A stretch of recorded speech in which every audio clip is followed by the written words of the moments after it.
wanted to show that a group of middle-aged women could still be athletic and we could compete at the highest level. I feel very happy in myself that I've done this incredible thing, that I've been out in the middle of the Atlantic Ocean in a rowing boat that so few people have in the whole world. And, I don't think of myself as an extraordinary person, but I've done an extraordinary thing. And that's something that, you do think that you can die happy, if you've done something like that.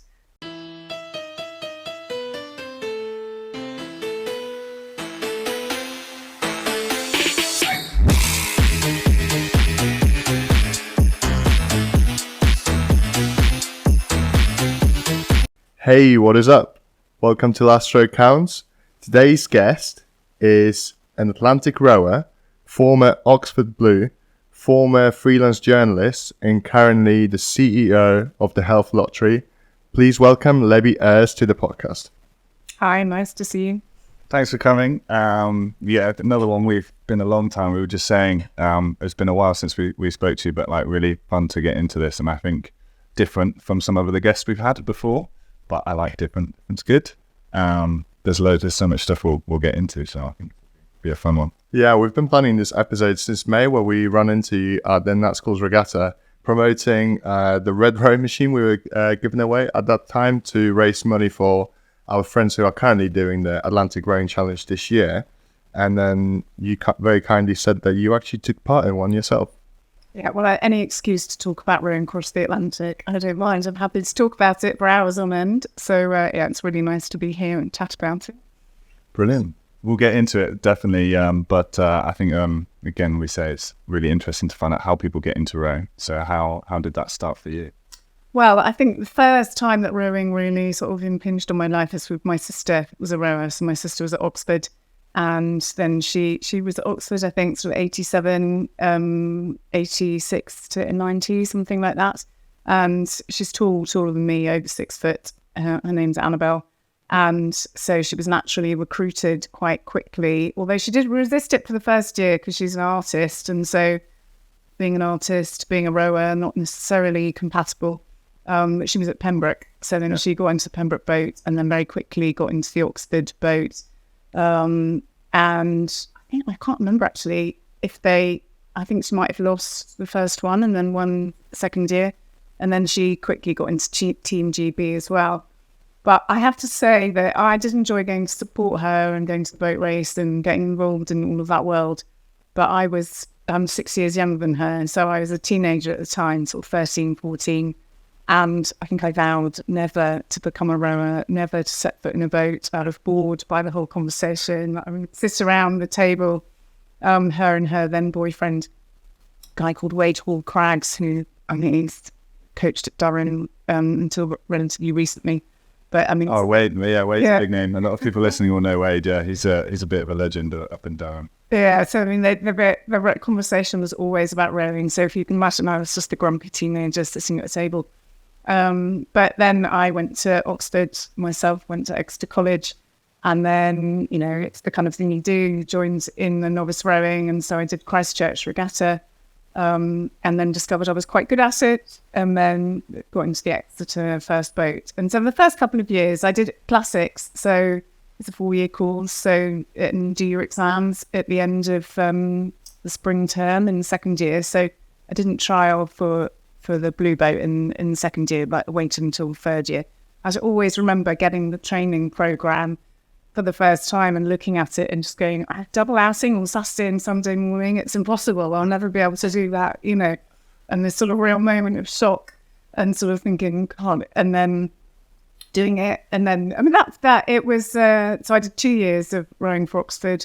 First year, I was in the blue boat until right at the end, was dropped with about 3 weeks to go, which had its own set of trauma, but links to the ocean row, which I will explain. And then the second year, or my final year, but second year of rowing for Oxford, came back and that was sort of fairly, no dramas. It was in the blue boat, you sort of word go until the race, which we then unfortunately lost. I did a year after that, rowed at Tide Race Scullers in London, and then we won the gold medal in the Nat Champs, and then went on to row up to as England and the England, Scotland. Home international regattas. International. We were lucky that our year was in Cork, so we didn't have to go to Nottingham or Strathclyde.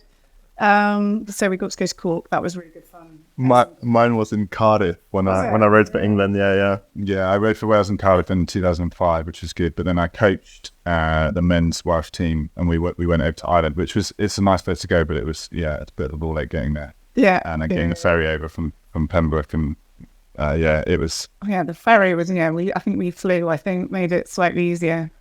Yeah, it's a big team, sort of 80 athletes now for the men, the women, and the junior team, about 20 on each side. So yeah, and it's an official world rowing event. I was talking to someone the other day about it now, saying it gets a little bit of a bad rap because it's not GB. Yeah, I think it's still like a good standard, and we were just like ticking off some names of some great rowers who started there and then went and did some other stuff. So I think it's a good regatta. It's still going strong. So so from not liking it, I guess like the one thing I kind of laugh about rowing is like it's got its own language. It's difficult to follow, and it just attracts these people with a bit of an obsessive nature, isn't it? We used to go like on a Saturday night, we'd go out, we'd say beforehand, right, everyone, we're not going to talk about rowing. Like we're just going to leave when we're not talking about rowing. Then you're in the pub at 9 p.m. discussing your 500 meter splits. Yeah. And no. We said everyone stop. And you just slowly kind of like creep back into it. So yeah, I can see from the outside how it would just be like, oh.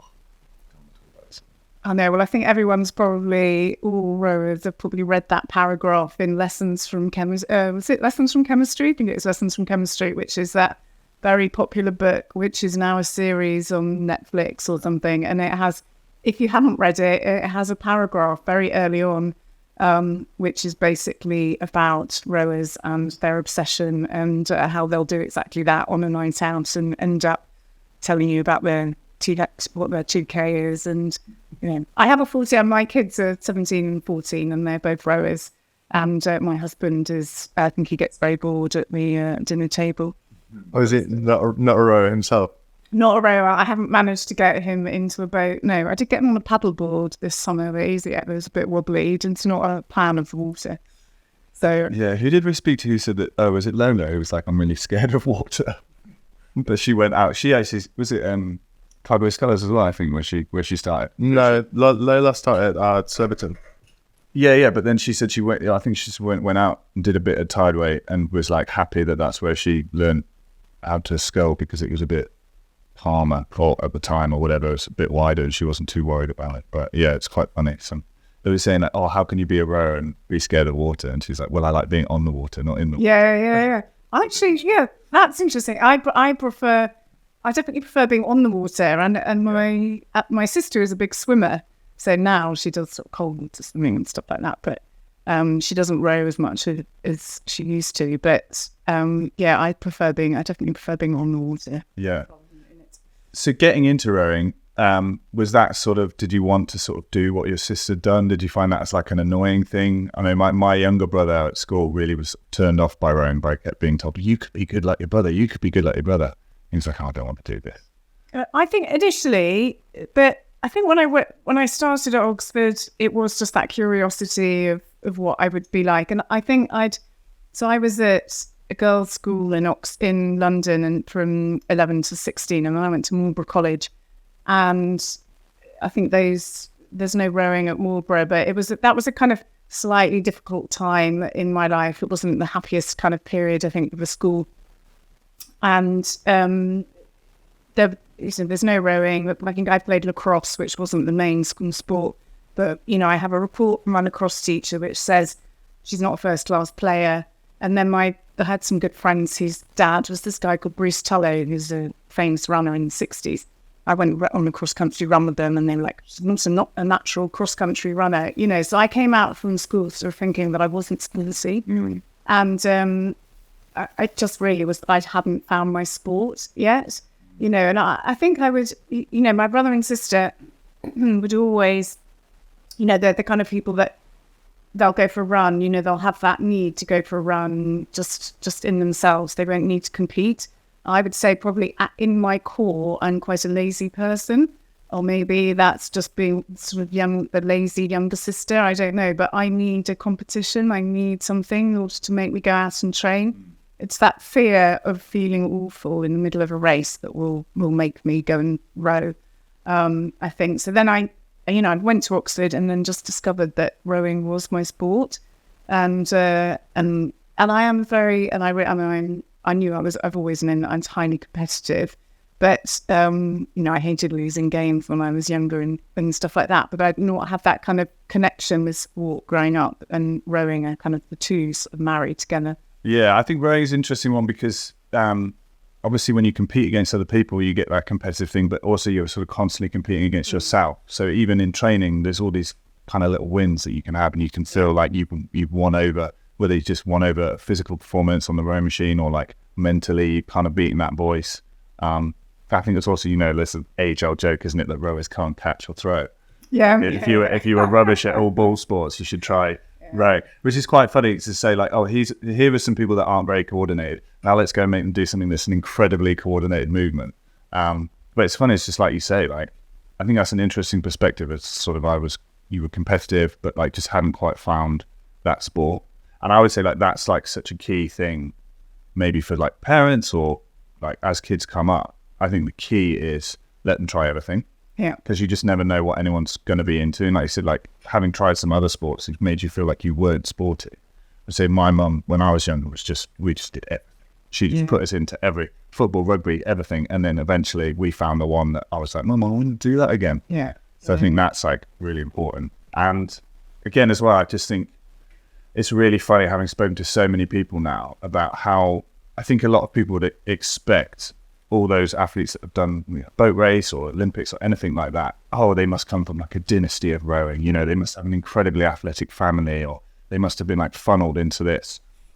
I think the more people we talk to, the more I realize like, no, really it just comes from within. Like obviously there are some physiological limitations, but if you want to go and pursue it, and there's people from every area, every background that have done that. So yeah, I mean, now I'm sure you've gone into this in different podcasts, but that sort of, the idea that rowing is just a posh sport, and couldn't be further than the truth, really. If you go out, I think probably the Oxford Cambridge boat race is not its greatest advert in that respect, because it's so linked to those two universities. But if you go to clubs up and down the country and any town on the river, and find your rowing club, and that's it. You'll find people from all walks of life. Oh, I think like obviously being at Lee Rowing Club's a great example of that. It's been very much like a working man's or working woman's kind of club. They kind of hold on to that badge. Yeah.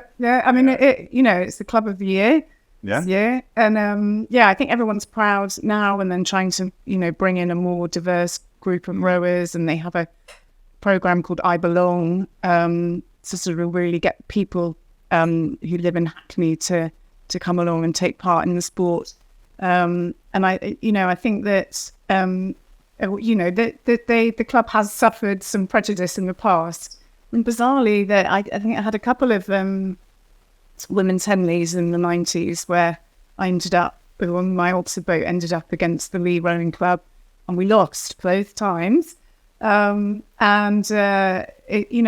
we did say things like, oh, the Lee, they'll come and, loosen your riggers in the middle of the night before you race and stuff like that, and so there is, even the juniors, there was some commentary. They were racing some of my daughter's friends last summer, and the commentary, I think it wasn't that school, so I think it might have been, can't remember, some other regatta at Nottingham. The commentary said, oh, well, they're from the Lee, a corner of North London, not really known for its rowing prowess, and it's like, the Lee was producing Olympians 50 years ago. There's this brilliant woman called Jill who coaches us, who went to the Olympics, and she was rowing in the 70s, and so there is a bit, Mark Cushway is the junior coach, and these are people who kind of, it was they came and then they wanted to beat the rowers that came from the public schools in the 70s, and they did, and they did, and there's a guy called Albert there who's 82, and he just tells these amazing stories of when the river, there was, I think before they had the locks or whatever it was, there was no control, I think, over the the height of the river, and sometimes the river would be so high that the mice would come up and run around the bridge, and they would have mice in their pockets. And that now we've got a nice swanking boathouse, which was built with lottery money, I think, not the health lottery, but the national lottery. And but they'd have to wait, if the river broke the banks, they'd have to wade in and get the boats. And it was a proper, initially a proper working man's club. And I think that their history goes back a long way. So it is a really, really interesting club. I'm really proud to be part of it. We know Langley Academy coach Nigel Ware, who was previous GB Cox, who's been at Lee a long time. He always proudly wears his Lee blazer at Henley. Another coach of mine, Chris Collerton, was an old Lee rower. He coached me at Leander for a long time. He was also briefly, I think, Olympic coach, 2004, coached the single maybe. It's funny. I think the underdog mentality is such an amazing one to have. And sometimes even it's, even if that other crew hasn't said anything, but they would have said this about us, it's all about kind of using whatever you've got to make your best performance. Yeah. And again, having spoken to, some Olympians and really successful rowers, I think it's an interesting thing that first time you're not the underdog, because everyone starts as an underdog. And then that transition to now we're supposed to win. And then this sort of all different kind of pressure comes on. But yeah, sometimes I think some of those negative things can be just a case of people grabbing hold of whatever they can use to try and spur themselves on. But again, in rowing as well, some old habits die hard and old opinions of clubs and things. But you said when you're in it, you go and actually have a go. Like the people in the middle of it don't really care. They just want to go rowing. Have fun. Yeah. So. Which is a little bit like rowing down on the Isis, where most I think 50% of students who come to Oxford or Cambridge will try out rowing. So I just wanted to know what, from not wanting to be involved with rowing at all, what was it that the Isis had that kept you coming back and wanting more? Yeah, I'd have to think back to.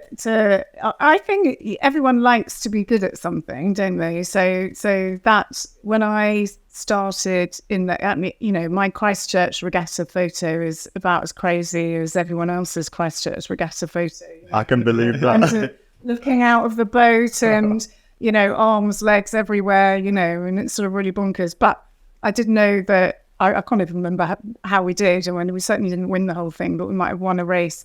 But I definitely knew that I was I was good at it, and that I would get into. And Exeter College Women's was quite good at that particular moment in time, so that there was a good boat of women to row with. So it was quite an easy transition into the first boat, and. I mean, it seems crazy now to think we learned to row with these massive wooden boats. I don't know, a massive wooden boat and massive wooden oars, So I think, when I started rowing again in 2019, people would say to me, when did you learn to row? So apparently I do something to open my back too early or something like that, which probably no doubt comes from learning to row a massive wooden boat with massive wooden oars. Yeah. But yeah, I think that I wasn't good at getting up early in the morning at that particular moment in time, but I definitely went through it. And I did Latin and ancient Greek, and I didn't know ancient Greek before I got to university. And so we actually had to do quite a lot of sort of actual lessons, more than other students perhaps. So I had to go to an ancient Greek class every morning. And I just remember sitting at the back of the class going to sleep, and because of the early morning hours. Yeah.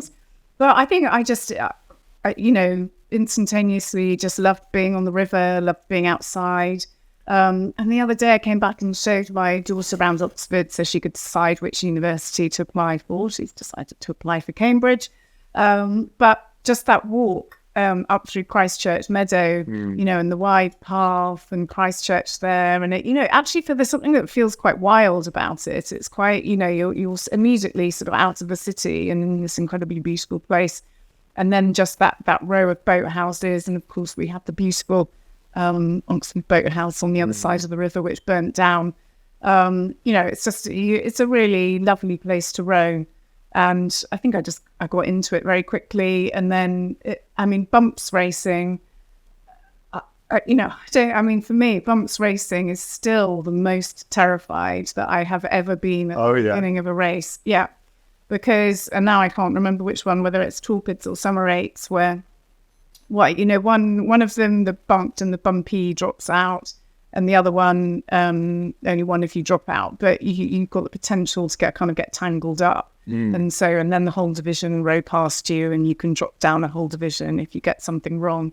So, you're in your boat, you hear the gun, the 3-minute starting pistol, and then, the 1 minute, and then, the cox is there and the boatman's on the bank and they're holding this piece of rope, and then you just go, and it can be all over in 20 seconds. It's such a bizarre form of racing, but I really remember that sort of, and I think that was probably the excitement of that racing. Yeah. I realize now, aged 52, that I'm addicted to the thrill of the race. And I think back then I did find the training a bit boring. So now I love training. I love being out on the river.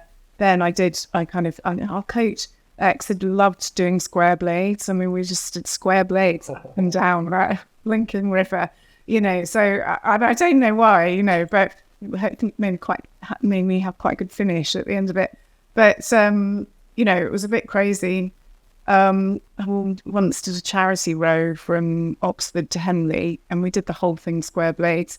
So wow, in order to protect our hands from feathering constantly. But we must have been quite good to be able to do the whole thing square blades.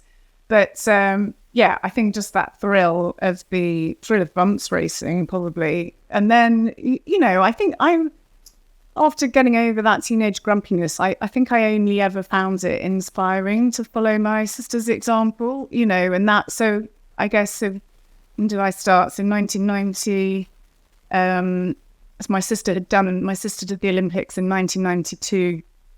So she was in double scull and came 5th in the final, and to go and watch that was obviously amazing. And then, so shortly after that, that would have been the summer, and then I came back in the autumn term and started training for Oxford myself. So having that kind of, seeing my sister achieve that amazing level of rowing, I think it is the best that a women's boat had done up until that point. Not in where they had to qualify, not necessarily with a straight final. So it was a really amazing kind of example that I wanted to follow. I think it was. I think Tim Foster was quoted as saying that still the most nervous he's ever been before a start was bumps racing. Really, yeah. And he had to start with, he had to get Redgrave his 5th Olympic gold medal. So you can imagine there's some serious pressure on that. But there's so many draws. The cannon thing is just scary. You can see the athletes just absolutely. Yeah. It's like very foreboding to hear a cannon go off and say you've got a minute to go. I think the draw of rowing at the Oxford colleges is fascinating, because you're part of like such long and winded history, and like you said, like some of the sunrises that you get to see in Oxford, and the fact that there are like all these other colleges, everyone learning how to row, it's almost like its own little separate division of rowing that you can feel like that's the only like rowing world that and like there are quite a few of them like out there. There's like obviously rowing on the river, rowing on lakes, there's rowing at Oxford colleges, there's rowing on the Atlantic, and all these other things. But like it is quite magical. Like I didn't even know too much about the system until I started coaching there with Tom. But like you don't need like a lot of reasons to like convince you that to continue rowing, I guess. But like what was it that like made you want to start trialing outside of like seeing your sister's success? I think that I had the advantage of having 4 years. So I did my 3rd year was, it was kind of clear year. Yes, it was hard work, but I knew that I'd be able to kind of give it a really good crack. That there wasn't much kind of to hold me back in that way. I think that at that point, so the Exeter College boat had been really good. And then we went through a year where I think some of the girls had been sort of older years than me. And then they graduated, and then the new cohort of rowers were just not as strong. And in fact, sort of once I'd done the first 2 terms of blue boat training, I went and tried to row with them in the summer term, and I couldn't. I kept turning the boat, the stroke side, so I kept, I was too strong to row in the boat, and so that was one of the key drivers, is that if I just stayed rowing for exercise, I really would have had a not good year in that 3rd year. And so then, it was a sort of natural step to take that kind of next level move and try and do it for the boat race. I guess it's easier to also like take that step from, being a blue boat rower or being an Oxford Blue to then like go out into the further, like the deeper rowing world as well, and like start like competing nationally and like take that sort of the side of the road, which is what you did then going into Titleist colours. Yeah, I mean, and for my sister, it kind of happened at the same time, because maybe the women's rowing world was sort of a bit in a state of flux at that time, or that they were definitely kind of actively recruiting from the Oxford and Cambridge boats, and so I think she was doing Team GB while she was still at Oxford, which is probably fairly unusual. This is what Matthew Pinson has done. I think at like a very similar time. Yeah. I mean, that was my sister was late 80s, and then Matt Pinson was 92, 93, I think, when so I think he must have done around the time you were at Oxford. Yeah, when I was at Oxford. So 93, I think Oxford did the Olympics, came back, and then did the boat race. I think I'm kind of feeling that in 93, 94, that we were in one of those phases that we're in at the moment, where Cambridge were very dominant and Oxford were not so dominant. Can't remember the exact results. Yeah, we spoke about that as well. It's interesting. It sort of goes on the run sometimes. Yeah. Especially because it attracts so many athletes from other places. Quite often, if you're coming in from America, it's just saying, well, who's winning? Yeah. But, so it can be like not much between the courses and stuff. So they just kind of go with who's winning. But then that makes it sort of even sweeter when it gets overturned, doesn't it? Yeah. I know, and it will get overturned, and it's been really fun to go back. And so last year we did the first ever women's veterans boat race on the Tideway, and so of course that was a massive thing for anyone of my generation, because we weren't allowed to row on the Tideway. And when we were at Oxford, so that year, 1993, 1994. It was a bit of a kind of period of things were starting to change. I sort of dug out these old cuts the other day, and I think, we have a WhatsApp group with, alumni, and someone sent this clip from when they were rowing in the late 80s. And, the men had a boat, but they didn't give it to the women. The women had to go out and raise the money in order to buy the boat off the men. And then when I was there, it was Beefeater Gin, obviously, was the big sponsor. And I think in 94 was the first year that Beefeater Gin gave the women some money. And I think me and my friend kind of ran the press campaign to try and get as much press coverage as possible for the women's boat race. And I found some cut. And I think they gave us, it's either 10 or 20K, but they insisted that it all had to be spent on kit for some reasons and not on equipment. I don't know why. So everything just went on branded Beefeater Gin kit. And I think the men at that time, and I won't check these figures, but maybe 3 million or something like that. I mean, it was just this kind of drop in the ocean. And we all trained at Ifley Gym. And we were actually lucky at that particular period of time, perhaps, because we had a minibus that we'd inherited from the men that was a little bit battered, but it did, we didn't have our own base. So unlike the women at the moment, and obviously now, we just recently has been the all the clubs come together, and it's now OUBC. But so we sort of rowed all over the place. We rowed at Godstow, we rowed at Radley, we rowed at Wallingford, at Carmel College, we boated from, rowed at Henley, we rowed at Ely, because our boatman and our coach in the first year was a boatman at King's Ely, so we had the I won't describe it as the pleasure, the misery of rowing at Ely, which I will say is the most miserable place that I've ever rowed. And it's not. It's Carmel College is the one I showed you on the other side of the bank. I want it the Jewish college. Shut down now, but the boathouse I think is like pretty crazy, isn't it? It's like I think it's like a listed building now. Oh, that's interesting, because they Kabifita came along and took some pictures of us outside, and it is a kind of interesting sort of 60s building, I think, It's like concrete, concrete prefab stuff, but like strange. Yeah, it looks almost like a bit of like sort of religious feel to it, almost like the altar where the rowers go to pray or whatever. But that's funny. But again, like it's like you kind of just got to use all those things and take that badge of, well, we're not getting as much and we haven't got so much money, but we're going to do more with it and all those different things. And still at the time as well, like again, I'm talking with Tim, 92, that was sort of the first Olympics when the new larger cleaver blades had come in, fiberglass was only just kind of coming in. There was loads of stuff kind of going on at that time on both sides. But yeah, it's definitely nice to see in the modern day the sort of funding and the interest is a lot more even than it was. Yeah, and also like right now the teams train at Wallingford and still train at Iffley Gym, but like if you got to train at Radley and Henley and so you got also like a really like full experience of like what it's like to be an Oxford Blue too. Yeah, we did, and it was actually, I mean, I loved, rowing in all of those places, and one of the things I like about masters rowing at the moment is, it's a sort of weird form of sightseeing. I like rowing and racing on different rivers or in different places, So it was really fun. I mean, for me, obviously, the favorite place is Henley. I loved rowing at Henley. I loved training at Henley.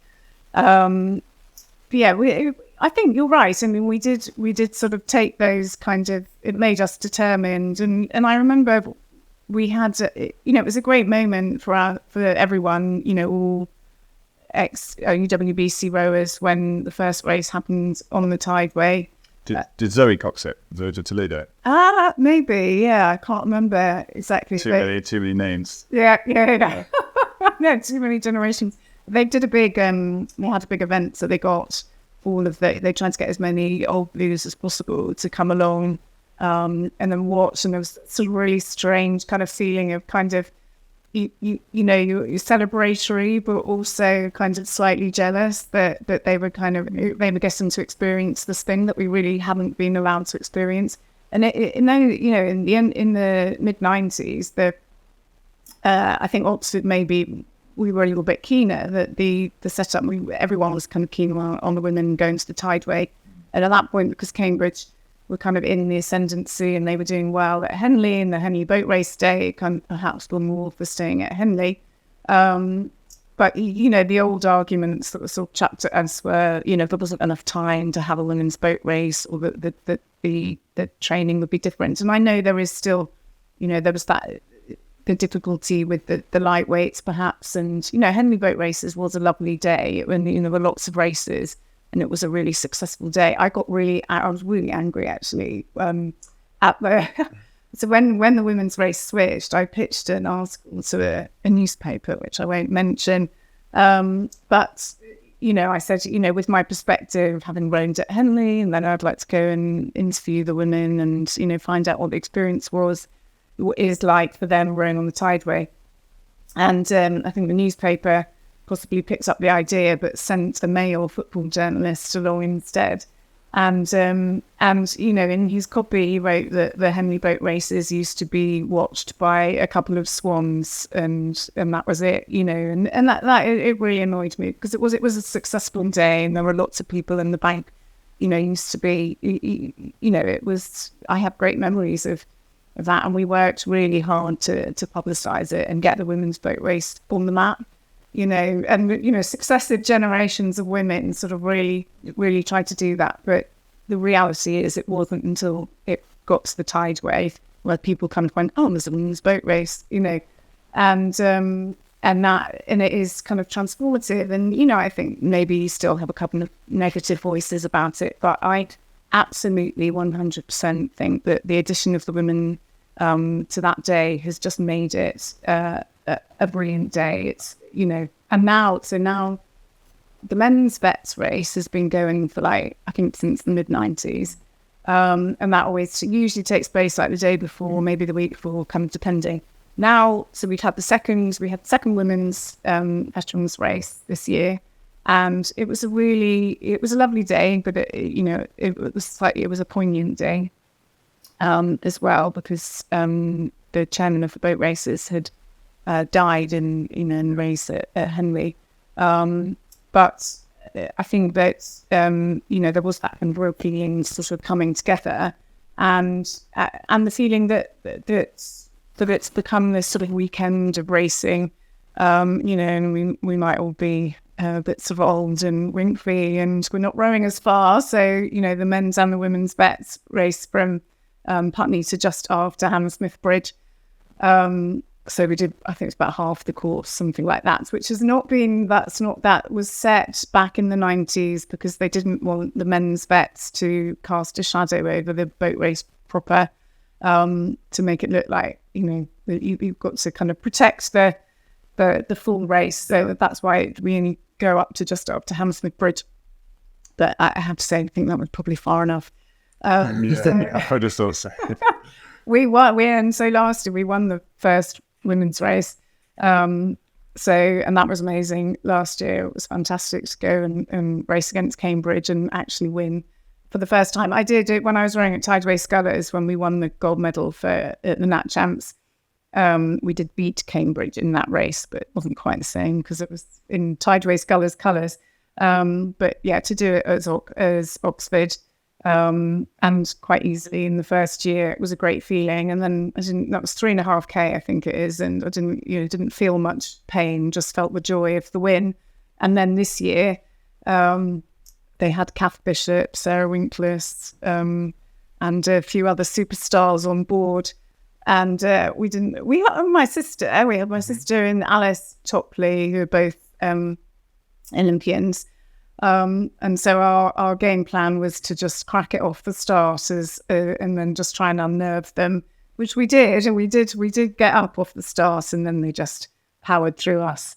And the second half of that race was pretty painful. I did think, I'm 51. What the hell am I doing? Stroking this boat, I did in a massive headwind. In 2009, we put a GB under 23 development crew together to race. I don't even think it was the blue, but maybe it was half blue, half Goldie, Cambridge. And we had an all right start, but by the time we got sort of to Barn Elms, we were starting to fall. And then coming through Harrods, I just remember the feeling of like, this is so bleak. Like imagine, because we weren't even doing the whole course. I think we did half and half.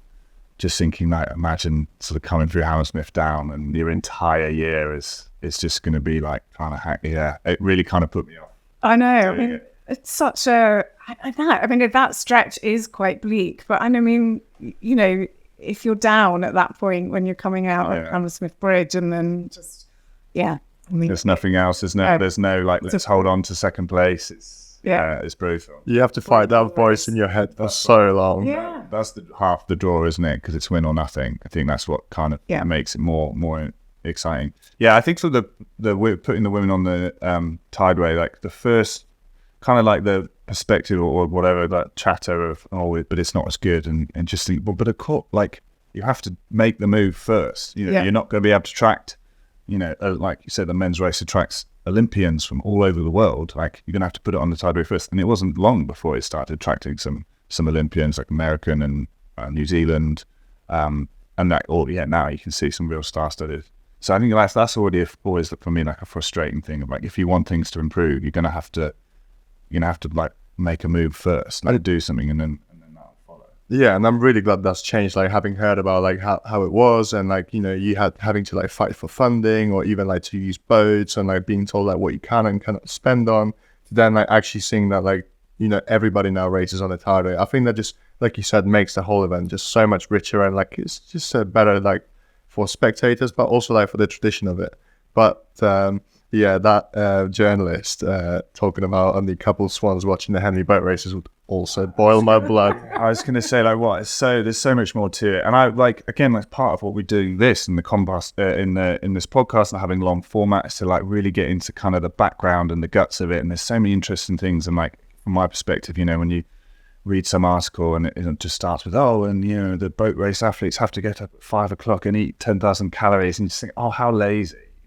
That's been talked about so many times, and there's so much more to it, and like fascinating stuff. It's quite funny when they kind of, I think is it sisters or twins? I think 2 sets of twins. I think there's a set of twins, but there's also sisters, one in each this year. Oh, really? So the media's going to be Well, we do like our easy lines. In fact, I mean, back in 93, 94, I think that was because we there's another girl in the boat that I rowed with called Lucy, and her sister had been a blue, so we just went through that, following in our sister's footsteps. And, I mean, it's the same with kind of the Atlantic rowing. Actually, it's the same. Well, I'm not going to be with my family at Christmas, kind of thing. I mean, you do.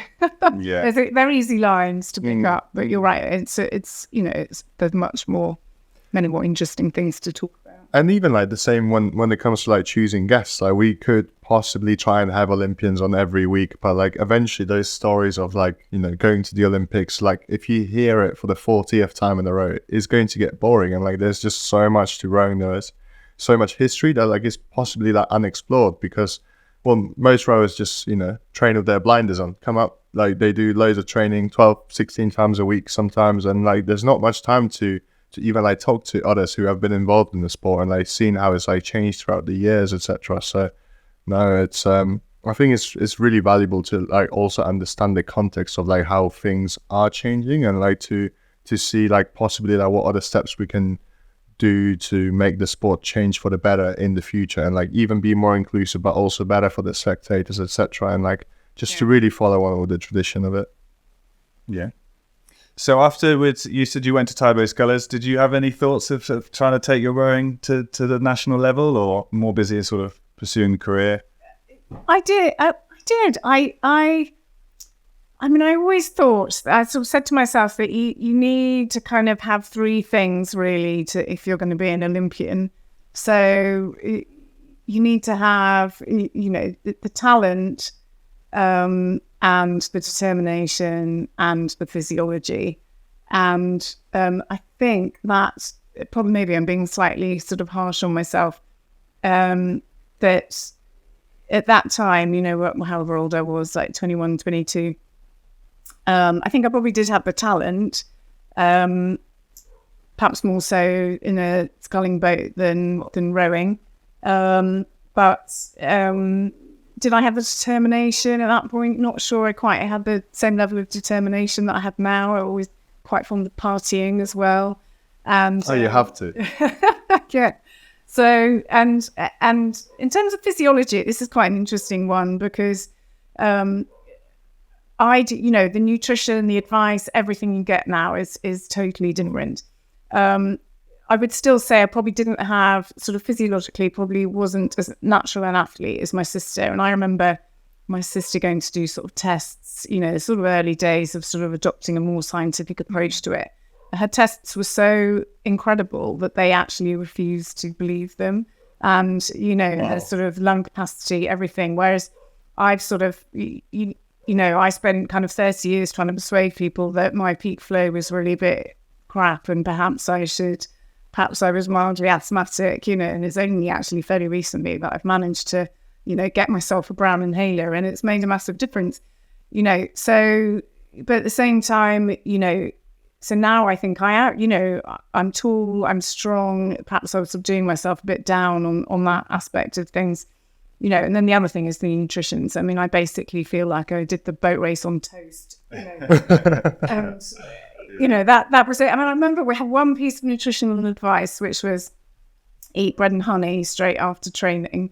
That's so, because that's also, my school rowing coach was super old school. And you'd see kids like, you need to have this protein or this or that. Nope, jam sandwiches or honey sandwiches was what we were told. Yeah, I mean, the protein, honestly, weirdly with Exeter, we did manage to get a kind of rowers dinner.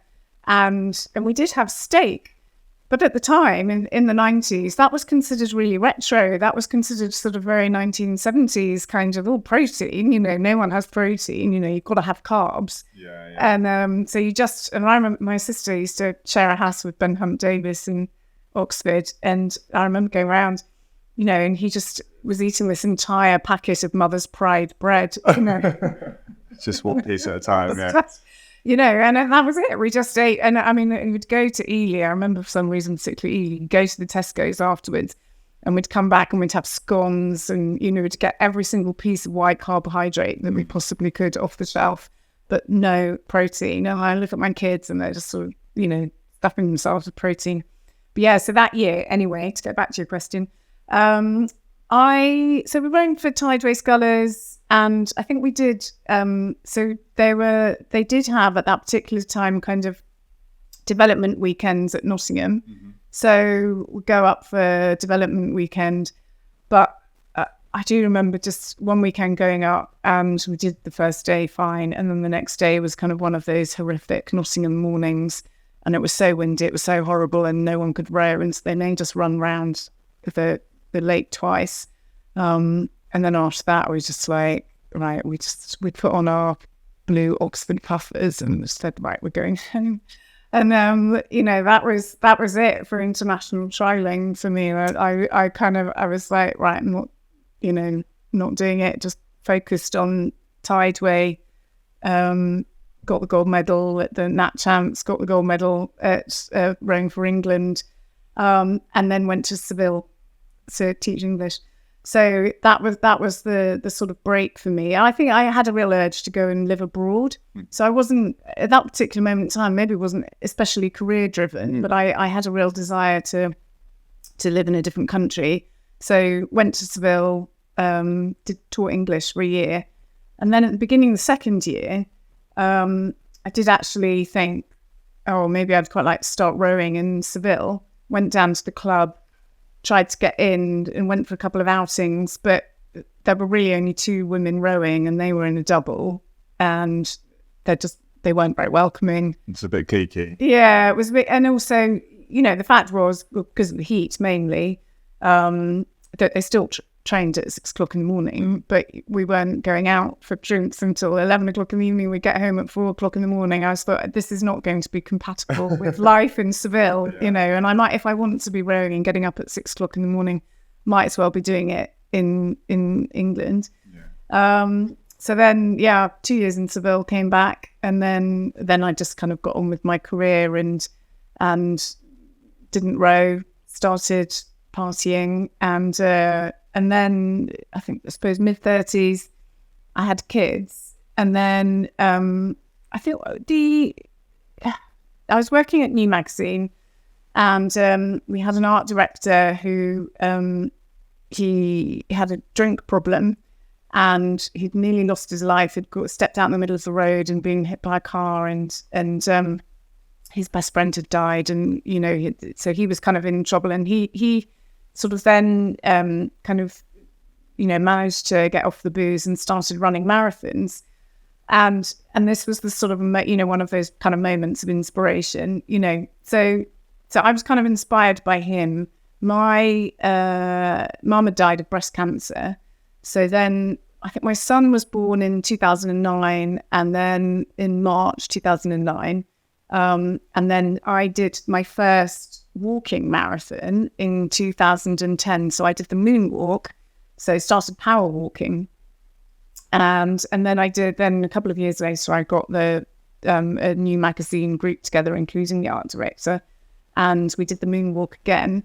And then I sort of, you know, started to get that kind of competitive feel back. And the moonwalk is actually an amazing event because it's a marathon, it's overnight, you do it in a sparky bra, and, you know, but it's can be quite bleak because... How long does it take? Well, I mean, it took me, I think the first time I did it was 6.5 hours, but the roads aren't closed, so you have to wait at traffic lights and stuff like that. And then the second time, I think maybe I got it down to about 6 hours. But then, obviously, being highly competitive, I'm like, I want a time, you know. So then I did the London Marathon, power walking again. But so I never quite got to the kind of realms of speed walking, but it sort of was power walk / speed walk. And I hate running, which is just ask that question. Why didn't I run the marathons? because I really just don't like running. And power walking for me actually felt a bit more akin to the rowing stroke, perhaps in the same way that cross-country skiing might feel more suited to rowing. You know, it's the sort of similar movement rather than running. So I kind of, you know, it's like power walking is like a steady state dancing, really. Yeah. And you get into a rhythm. yeah, you really get into a nice rhythm. And I mean, you know, if you look at my times from the marathons, it's like, you know, it's just the same. I'm exactly the same pace for like, you know, every hour, every kilometer. So I started doing marathons, and then I did London. I've done London lots of times. So I've done Paris, I've done Edinburgh. And then that was all through when I was at New Magazine. So to the end of my time at New, so the last 5 years, I was editor-in-chief. You know, it's really busy. It's a weekly magazine. You've got, you know, I had 40 people. I was managing 40 people. You know, I had young kids. And I think I used the walking training as a, you know, just a means just to be on my own and just to, you know, get that time to myself. But when I got made redundant in 2018, then that kind of the opposite thing happened. I didn't want to be out on the road on my own for so much, you know, so much because I was, you know, in my office being a freelance journalist on my own, and I really missed being part of a team sport. So I got back into rowing in a weird way. I actually had a press trip to Lake Annecy to take part in a paddleboarding competition, but sort of 4 people on a paddle. They did these red paddleboard company, Dragon paddleboarding they called it, but they created these massive paddleboards, had 4 people on board, so they just mixed up teams. You know, I didn't know I was going to be there until I got there, and we just did this racing, and it was crazy. It was great, you know, falling in the water, and it was really warm, and I just thought, wow, I just remembered what it was like, that feeling of racing on the water. And funnily enough, that one of the women doing the other boats was called Deborah Searle, who is an Atlantic rower. So she was very famous in the mid-noughties for doing the Atlantic row, and she set off with her husband. And within a few days, he had to be rescued because he developed a real fear of the ocean. And she carried on her own in the boat. I think it took her over 100 days, which is completely bonkers. And there's a picture of her with a kind of cooking pot, like it comes slightly really different to how it is these days. And that was really my first kind of proper kind of introduction to ocean rowing. And, you know, I remember asking her about, you know, the sleep regime, like you sleep for 2 hours and then you row for 2 hours, you know, what happens to the boat while you're asleep on your own, you know, still freaks me out, even though I've done it, you know, like, oh, yeah, how could you possibly do this thing on your own? But yeah, so then I just enjoyed that feeling of being on the water so much that then we've got, my husband's French, we've got a house in France. It's next to a lake called Lac de Vouglans, where the French national team train quite a lot. Oh, nice. It's lovely. And then it's got a small rowing club attached, and, you know, we've got hold of the head of the club, and he put me out in a single, and that was the first time I'd been in a rowing boat for about 23 years or something, 22 years, and the outing was fine, but when I came back in, I basically couldn't get out of the boat. I couldn't. I just rolled onto the pontoon. Yeah, and that, I mean, you know, getting in and out of the boat is a bit of a challenge when you get older. We joke a lot about, and no one ever really gets away from rowing. You think you've retired, but no one gets out. So when anyone thinks they're going to finish rowing, they just, I'll see you in a few years. But going back to it, I think that feeling is mesmerizing, isn't it? Like being on the water. Like once you feel it again, you just can't get it out of your system. You just have to go back rowing, isn't it? Yeah. But it's like, again, like we were sort of saying before about, you know, not just talking to Olympians, because I think everyone who gets to the top works hard, but also everyone has a bit of luck. And there's a certain position, you know, like you said, when you went and trialed for GB, I think it's funny. I can't remember whether this is just the thing they used to say about Nottingham is that where the lake is built, they previously tried to get planning permission for an airport, and they said no because it's too windy. Have you heard that one? Yeah. I don't know if it's true or not. Yeah, have you not heard that? Yeah. So build a rowing lake there. But yeah, if you had some sunny weekends and maybe, you know, the right coach or the right people around you, definitely like having the right squad, having some good friends, like sometimes those little things that can like push you on a different path. And again, like from doing this. Like, it's interesting to hear sometimes they're small. The one we did with just recently with Imogen, who told us that she signed up for like a taster session, wasn't going to go, felt bad that she was going to go, so sort of walked out the front of their college, and just at the end of the road saw the group going down for the session. So she just ran along and caught up, and then she's now a double world and European champion. She's a world record holder, and you're just like, wow, those little things that could have make or break. Doors moment. I also got a lot of respect for people who, because like, especially in these days, like taking it up to that national level is ridiculous. It's very hard to do rowing half-assed, like, especially if you've taken it seriously. So for you, having done a blue boat, to then be like, oh, well, I haven't got enough time to do it properly, but I'll do a session or two. There's not a lot of enjoyment in that. Yeah. So I definitely still have I have a lot of respect for people who are like found the level that they wanted to, gone, won that chance, rode at home countries, and it's like, that's good for me. Because I think a lot of people maybe try and push a little bit too far and then leave the sport kind of jaded and unhappy or injured or having done that really hard bit. So, I also think there's something to be said for like, yeah, when you've had enough or when you're not enjoying it anymore, to go and do something else. Yeah, I mean, the injuries thing is really interesting, because I struggled when I was at Oxford. I think, really sort of, on rowing on an erg sort of really early on, and slipped a disc or had a bulging disc. And it took quite a long time so that was when I was at Exeter, actually, before I was rowing in a blue boat. Wow. And then, so we're doing the blue boat training, and then, started to get problems, went to see Steve Redgrave's wife, and... Oh, she was my doctor as well. Was she? When I was in the team, yeah. Yeah, she was great, and she kind of sorted me out, but I had to take 2 weeks out. And then when I came back, that's when I was dropped from the blue boat in the first year, because losing those 2 weeks, just kind of, I still was kind of playing catch up slightly. But, I think that, again, that we didn't have the same focus on core strength that you have now. So, we did lots of weights. Yes, we did kind of sit-ups and stuff. But, I'd say now my core is now the strongest it's ever been, And I remember before I set off across the Atlantic, a friend of mine said, you're actually going to be all right, because she, I rode her, she was a lightweight at Oxford, and she just remembers me being really injured all the time, and I think that was one thing. I was quite prone to injury, but again, that comes back to that understanding of that core strength, the balance of training, which and the nutrition, and all of which has kind of improved massively. And we you said it was a kind of exciting time. I mean, it was. I went from wooden blades to cleavers in the space of 3 years. Yeah. But all of that does a lot of different things to your body, I think. So Massively. So that was that was kind of part. I think that was one of the reasons why I kind of thought, well, I could do this, but I'm just going to end up injured. And it was just, I think my sister had not had lottery funding, and it was probably just at the time also when lottery funding was coming in. But there is still my sister managed to kind of she had a part-time job.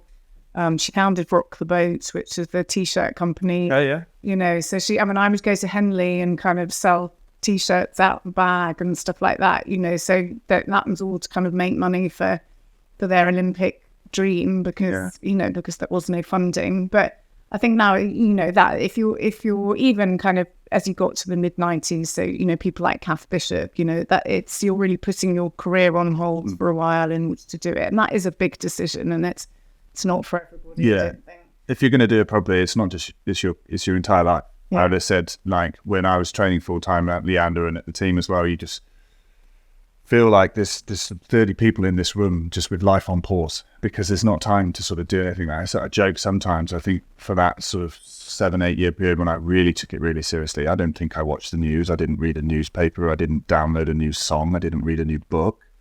You just was absolutely focused. And I sort of remember kind of finishing that and being like, oh, I can do other things now. And I think, again, once you've taken it really seriously, it's difficult to step back a little bit. But yeah, I mean, you obviously, like you said, you got kind of back into it slowly. Yeah. In France. Yeah, so that was. So it was. I think must have been 2018, something like that. So I went to the single scull and then went to the lee at the beginning. So a couple of months later, it started rowing at the lee, and the lee kind of doesn't have it had sort of club masters, but maybe not sort of elite masters level. So we trained with, there were a couple of us, 2 or 3 scullers, trained with the performance women. That was probably quite hard. So going straight back into it, doing double outings on Saturday mornings and Sunday mornings. Already. Still quite young kids. And so within about a few weeks, I'd done my knee in. And, you know, started to get injury problems. I got tenosynovitis in my wrist. But then the pandemic happened. So I hadn't done any, you know, just kind of getting back into it. Hadn't done any racing yet. And then March 2020, like everything just kind of shut down. And then it was really sort of bitty, really, from there. And it's kind of hard to look back and remember now, isn't it? Kind of exactly what happened. But I think in that summer, managed to went out to France, did a bit more sculling there, kind of came back, I think. And sort of winter 2020 was a little bit more open. But then perhaps again that from January to March 2021, everything was closed. And then I remember, so at the end of March 2021, starting again, getting out in single and going out with friends and starting to kind of race each other along with me, and it being quite empty. And then we decided, she's requested it, we decided to do a double together.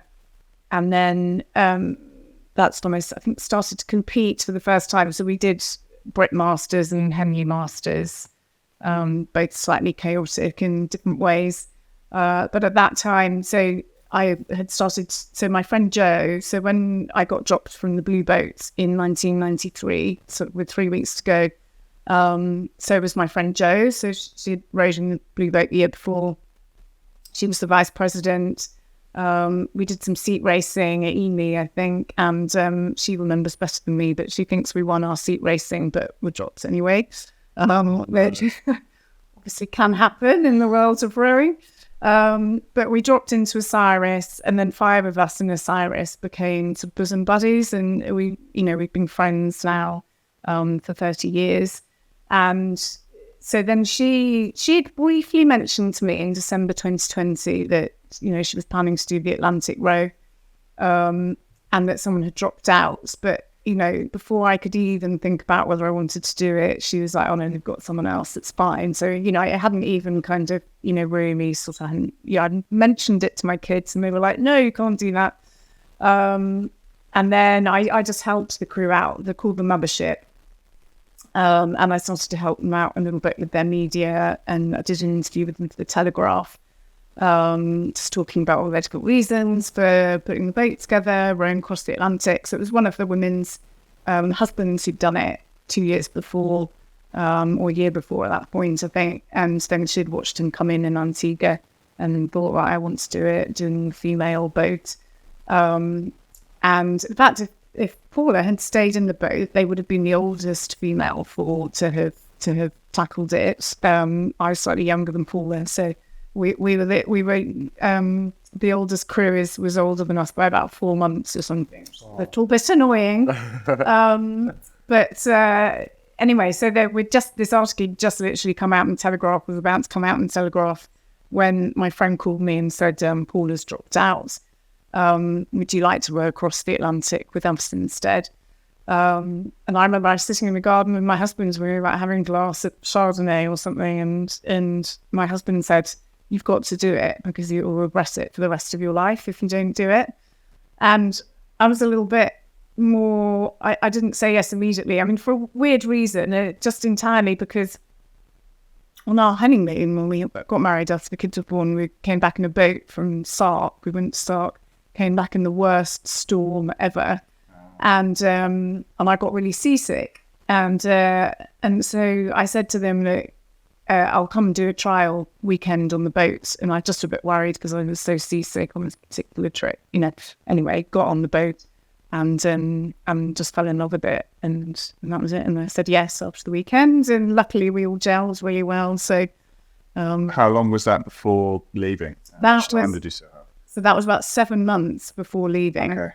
So I was incredibly lucky in some ways because, if you've chatted to ocean rowers before and you're working with us, it's never too late. Yeah. Yeah. So you'll know that like some people have it. It's a dream that like 2-3 years, now I think like the waiting list for what was the Talisker Whiskey Atlantic Challenge, but I think with Talisker and then all the sponsors. I think it's still Talisker. Is it still Talisker? Yeah, So, they've got that on the Never Too Late boat. oh, have they? Yeah. Oh, great. Well, that's good. But they've slightly rebranded it the world's toughest row, I think. Okay. Some debate over what is the world's toughest row exactly. It's definitely the longest. Yeah. The world's longest row, yeah. 3,000 miles. Yeah. So it's so that I had 7 months, and training wise, obviously I'd already been training. I'd started to race. Training was kind of the least of my worries, really. So you've got to do all sorts of courses, which your crew will be doing. So navigation, short radio, life saving at sea, all these various different things. And they can be Talisker are very accommodating, or Atlantic campaigns, the people that run it, very accommodating. So they kind of push the deadline as much as possible for me to be able to join.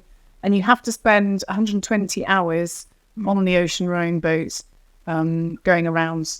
That sleeping on the boat does count apparently to those 120 hours, but it can be, with everyone busy lives and everything going on, it's hard to notch up those hours. And when I joined, that means that the girls then had to start at 0 again and get up to 120 again, so we had to have quite long weekends and stuff getting ready before you go. But we managed all that. Actually, we had some really beautiful, amazing rows. While our long row around the Solent, so our boat was in Gosport, and which is quite tricky. It's quite challenging. And a lot of people row in Burnham. So Burnham-on-Sea is kind of the ocean rowing capital of the universe. But that's quite. I hesitate to say easy because it can be quite challenging as well and very windy. But you don't have quite the same kind of tidal and issues, and it's just a really busy shipping lane around Gosport, getting out around Southampton. But actually, I found that stood us in really good stead. It was really challenging, and probably even better for if you wanted to tackle the row around Great Britain. But some of those weekends were lovely. I mean, we just had the most amazing weather, like beautiful sunshine. I've got photos of us with just the water is utterly flat. And we saw seals, and that was kind of as much part of it as anything else. But one of the big things they say about the ocean row is that half the battle is getting onto the start line, which I think any rower is probably familiar with it. In any competition, you've always got that kind of fear of injury or some kind of disaster kind of striking before you get onto the start line. But we had a lot of dramas. In fact, I would say that we probably had more drama getting onto the start line than we actually did in the race itself. Yeah. Which I haven't written a book, but if I wanted to write a book, it's probably slightly annoying because you probably want a bit more drama that actually happened on the water as well. But I mean, ridiculous. So I did summer skiing, probably not a great idea. Hurt my knee, had an MRI scan, suddenly got a phone call from GP saying, you might have bone cancer. There's this weird patch on your bone. And then, so I was sort of thrown into this sort of 2-week kind of, and this was about 6 weeks before we were about to leave. And I just had the MRI as a kind of, Bolton brace those. Is there anything wrong with my knee before I go? And it was really bonkers. And they didn't, eventually, I was on this sort of fast tracks, get your appointment within 2 weeks. And there's only one hospital that really deals with this Stanmore Hospital, Royal Orthopaedic Hospital in Stanmore. While I was waiting for the appointment, I saw a private specialist.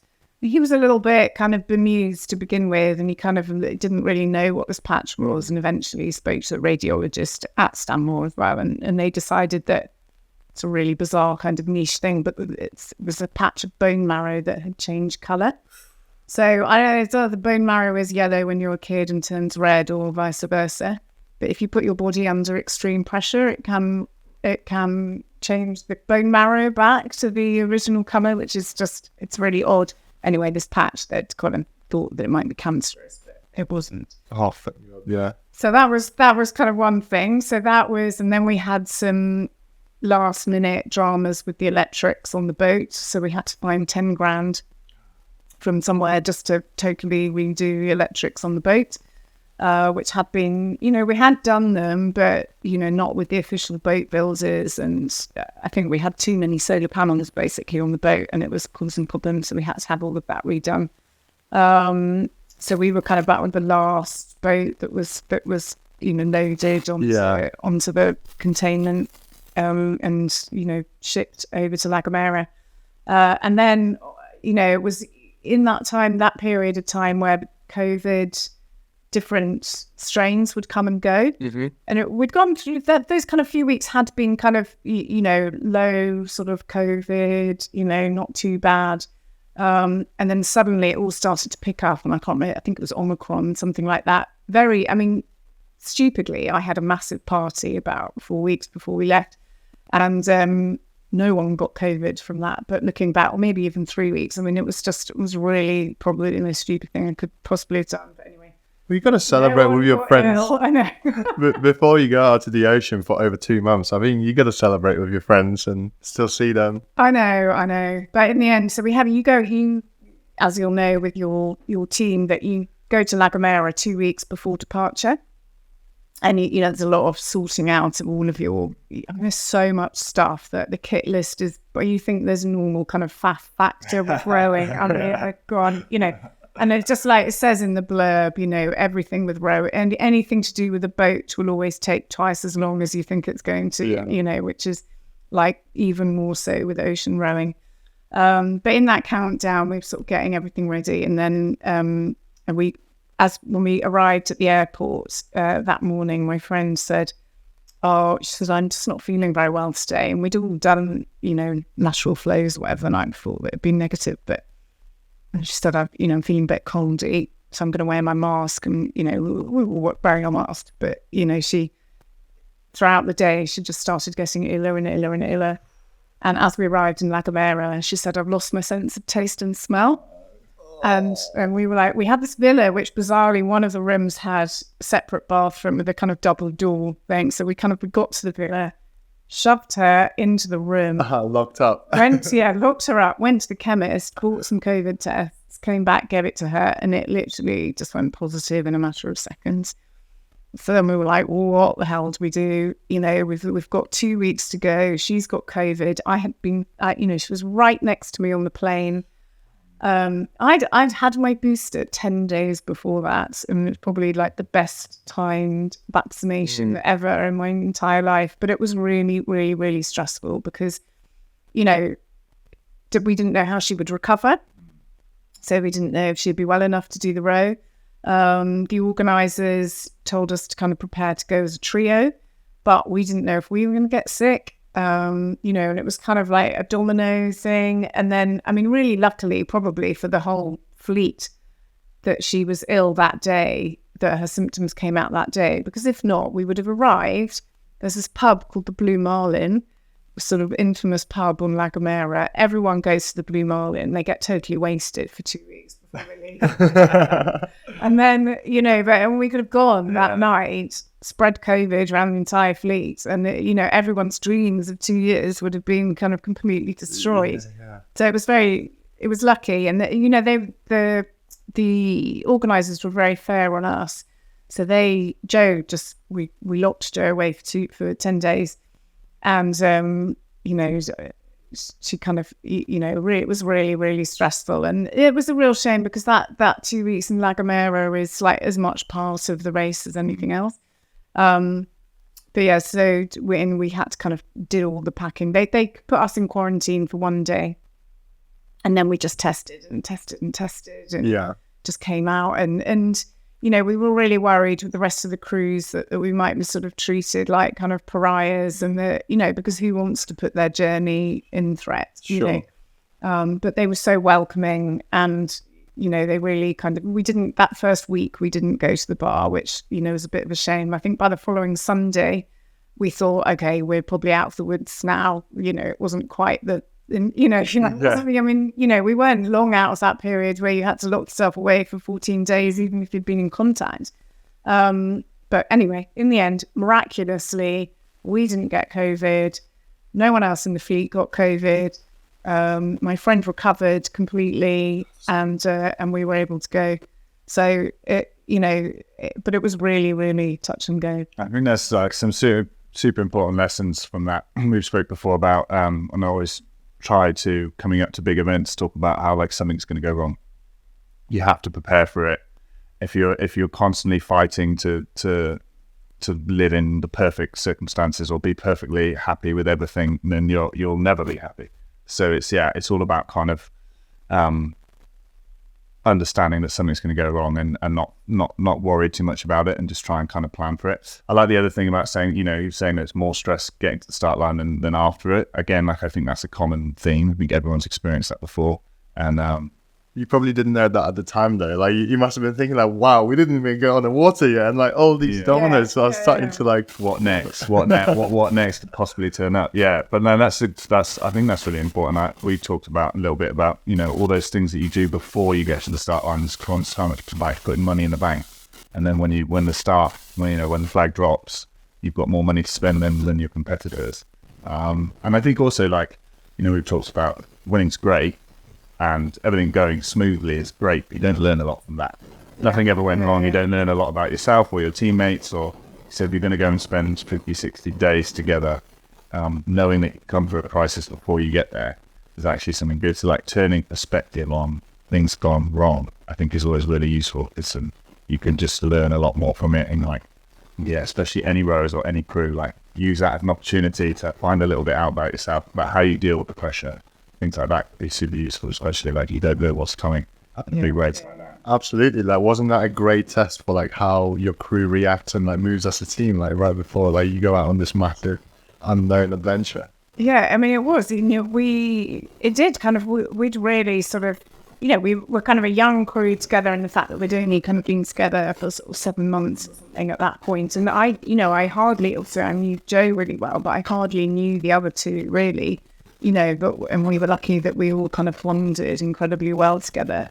Obviously, there were some stressful things that happened while we were out on the water.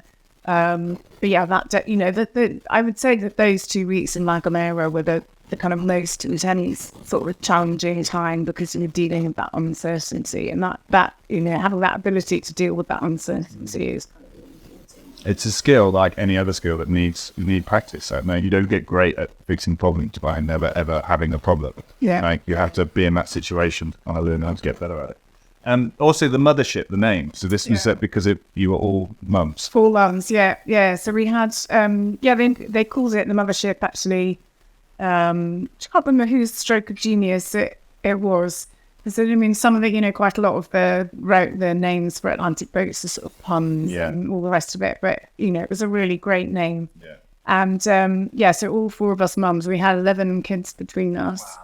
So, and I think I was the oldest at 50. So I was 50 when we did it. And then the youngest with 43. So it kind of spanned that. And the youngest kid, I think, was maybe 2 or 3 perhaps at the time, and then my daughter was the oldest, so I guess she was 15 or something when we came in. So we had all of those different age kids sort of presented a different variety of problems. So I think my daughter was kind of probably the most. She was like, no, you have to do it, mummy, you have to do it. And she'd really started properly rowing by that point, so I think she could really love being on the water and really understand why I was doing it. And I think my son and Joe's son, who was sort of more sort of 12, 13 at the time, probably it was hardest for them because they were just sort of going into adolescence and just starting to understand the world, understanding the kind of fears and the dangers and everything that kind of could possibly lie in wait, but maybe not without the kind of maturity to deal with them. And so for them, I think it was probably the most terrifying bit. And that they were the ones that struggled to us leaving. the most. I think my son sort of slightly cut himself off from me before I did it because he maybe sort of worried that I was going to die, So, which is it's always a worry.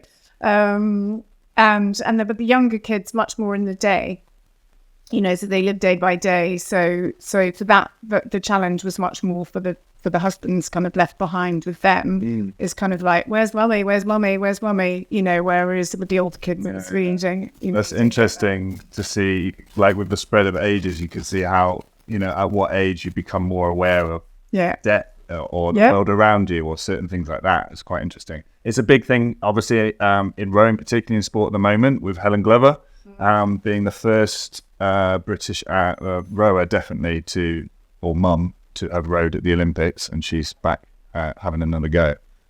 So I think it's an interesting thing to talk about. And just in terms of, like you said, doing sport like rowing, certainly Atlantic rowing, or something that takes loads and loads of time, like the different challenges of like managing that as a mum.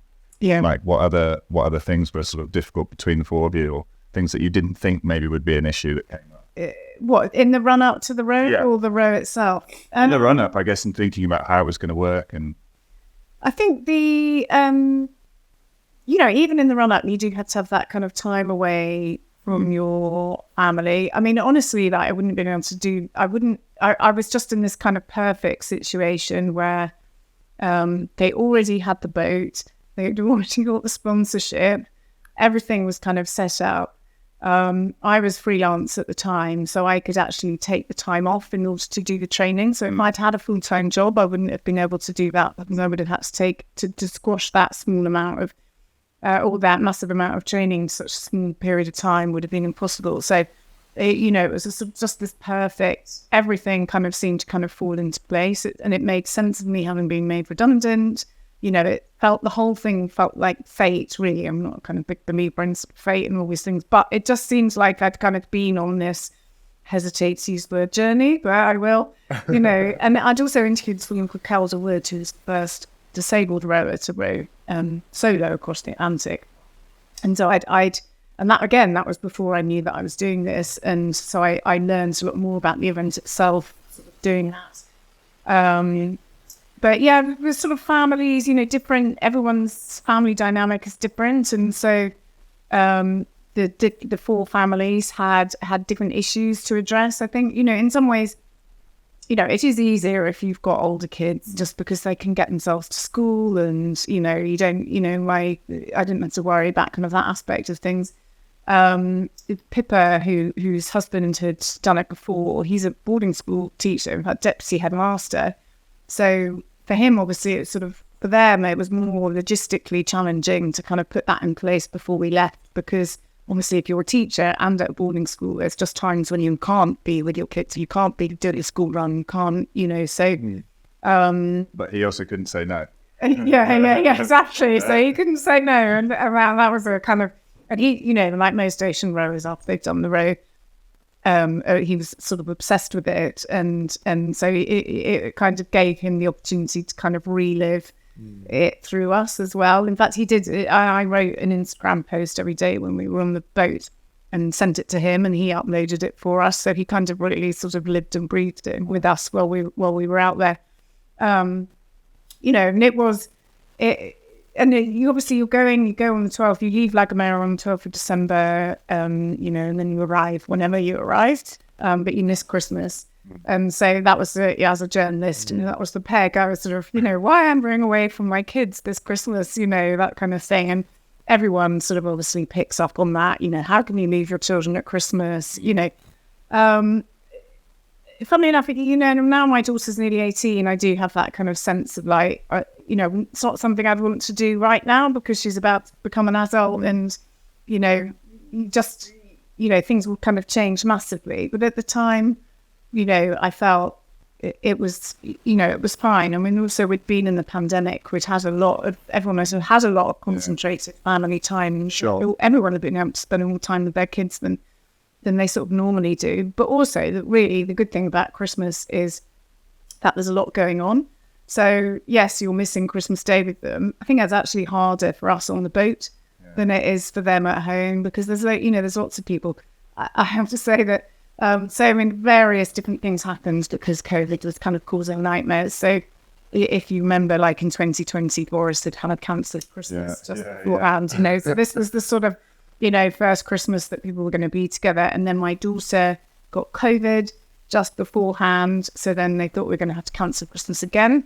But then Boris changed the rules so that you didn't have to isolate for 10 days. You could do it for 6. So that was fine. They could go off and spend Christmas with my sister. But then Pippa's husband, they were literally driving to spend Christmas with some of the other, another group, I think with Pippa's sister Dids and her family, and for some reason doing COVID tests in the car.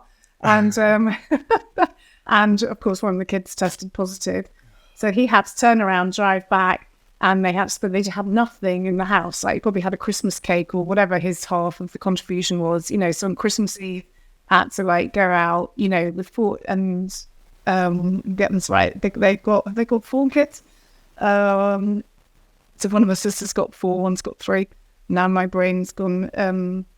Anyway, but he had to go out and buy all of this food and just look after all of the kids on his own while, you know, we were on the boat. And so I think that was that was quite a sort of, that was a challenge. And so COVID just like threw in these kind of curveballs really that no one was expecting and kind of made the whole thing a little bit more stressful when we were out on the boat than it otherwise would have been. That's one of my new favourite questions, having spoken to a lot of Olympians who had to row through COVID, is sort of like finding out how driven people made the best of a bad situation. And a lot of them have great stories about how like, yeah, this stuff happened, you know, it was shit, but we managed to do this, we did that, and we flipped it on our head. And I think again, it's really interesting to see how different people, certainly people who are driven, very like, you know, have a single focus, manage to kind of make the best of it. I also think with obviously Christmas is important, but I think people have this kind of picture perfect view of how every family has 2 weeks off. Not if you're a nurse or if you're a military, or there's like plenty of people that don't get to have it. So I think like to be like, oh, how could you possibly leave it? Well, sometimes you have to, and it's a great example to your kids of, you know, having to give up something that's big, that's considered big or important, you know, in the pursuit of something that, you know, is more important or a goal that you want to achieve. So, you know, in terms of like showing them an example of, you know, sometimes you have to delay gratification or miss things, something certainly in the rowing world, how many rowers have to miss weddings and parties and all those sorts of things because you've got this aim. And I think we start to live in a world where everyone wants everything now.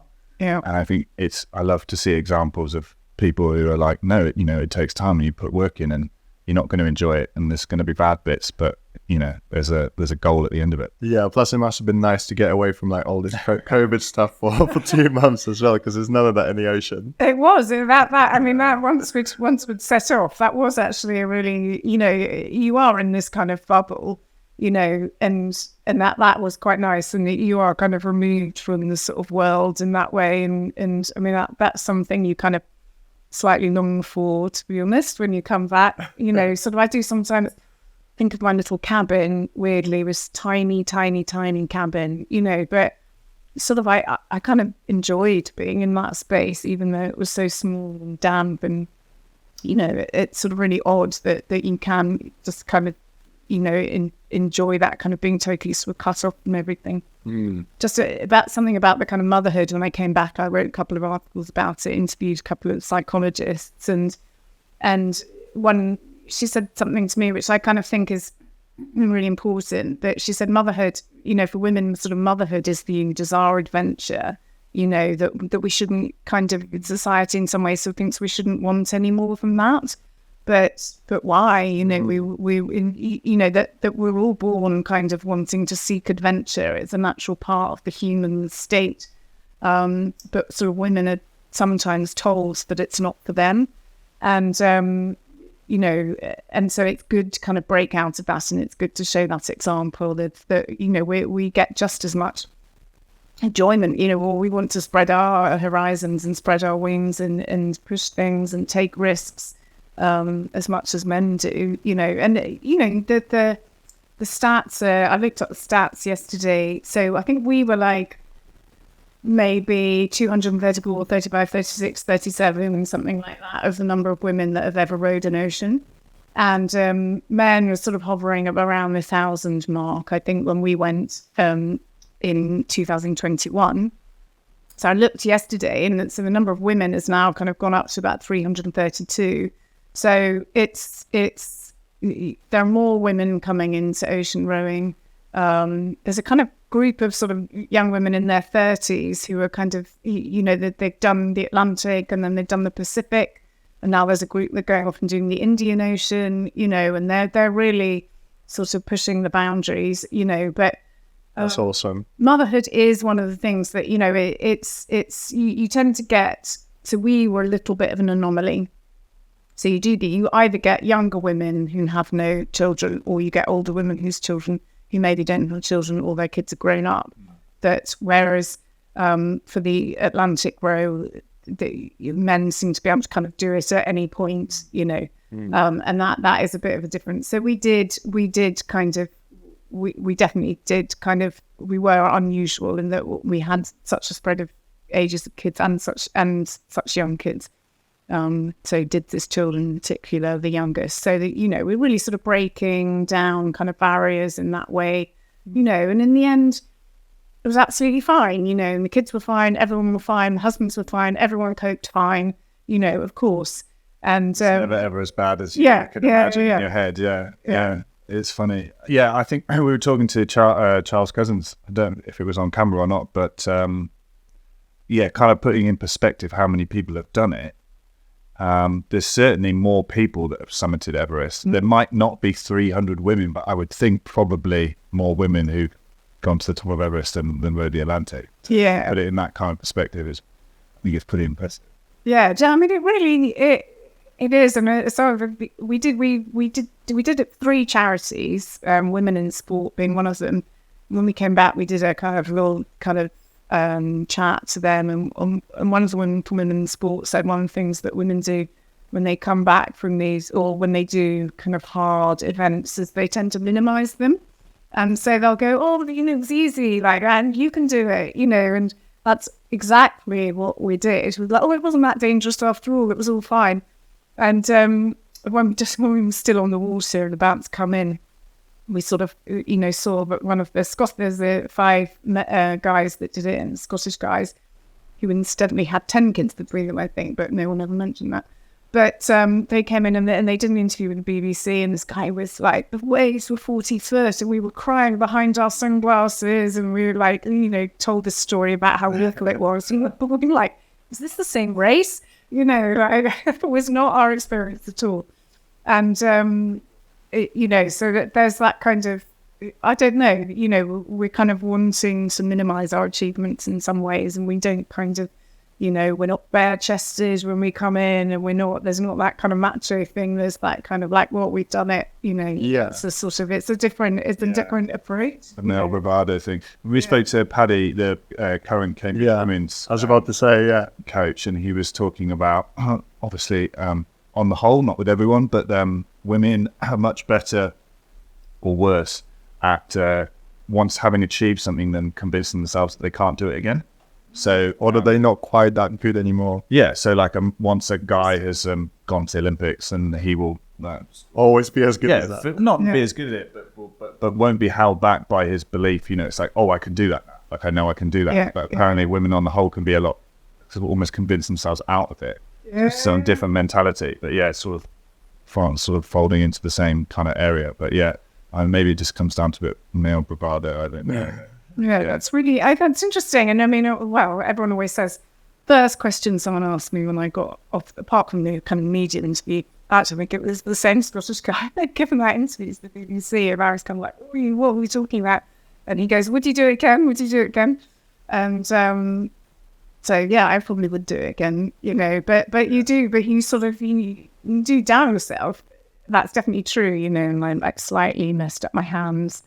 Can say, oh, would my hands be all right? And those doubts kind of creep in again, Everyone gets that kind of imposter syndrome stuff. So let's talk about the specifics of it, how long it takes, where you go from, where you finish, some of the things in the boat, like I said, the cabin and stuff How many competitors, what sort of like dangers are being like posed to you out there? Obviously you got like sharks and other animals like circling around you and everything. Yeah, so it's basically, Talisman was the Atlantic Challenge, so goes back 12th of December.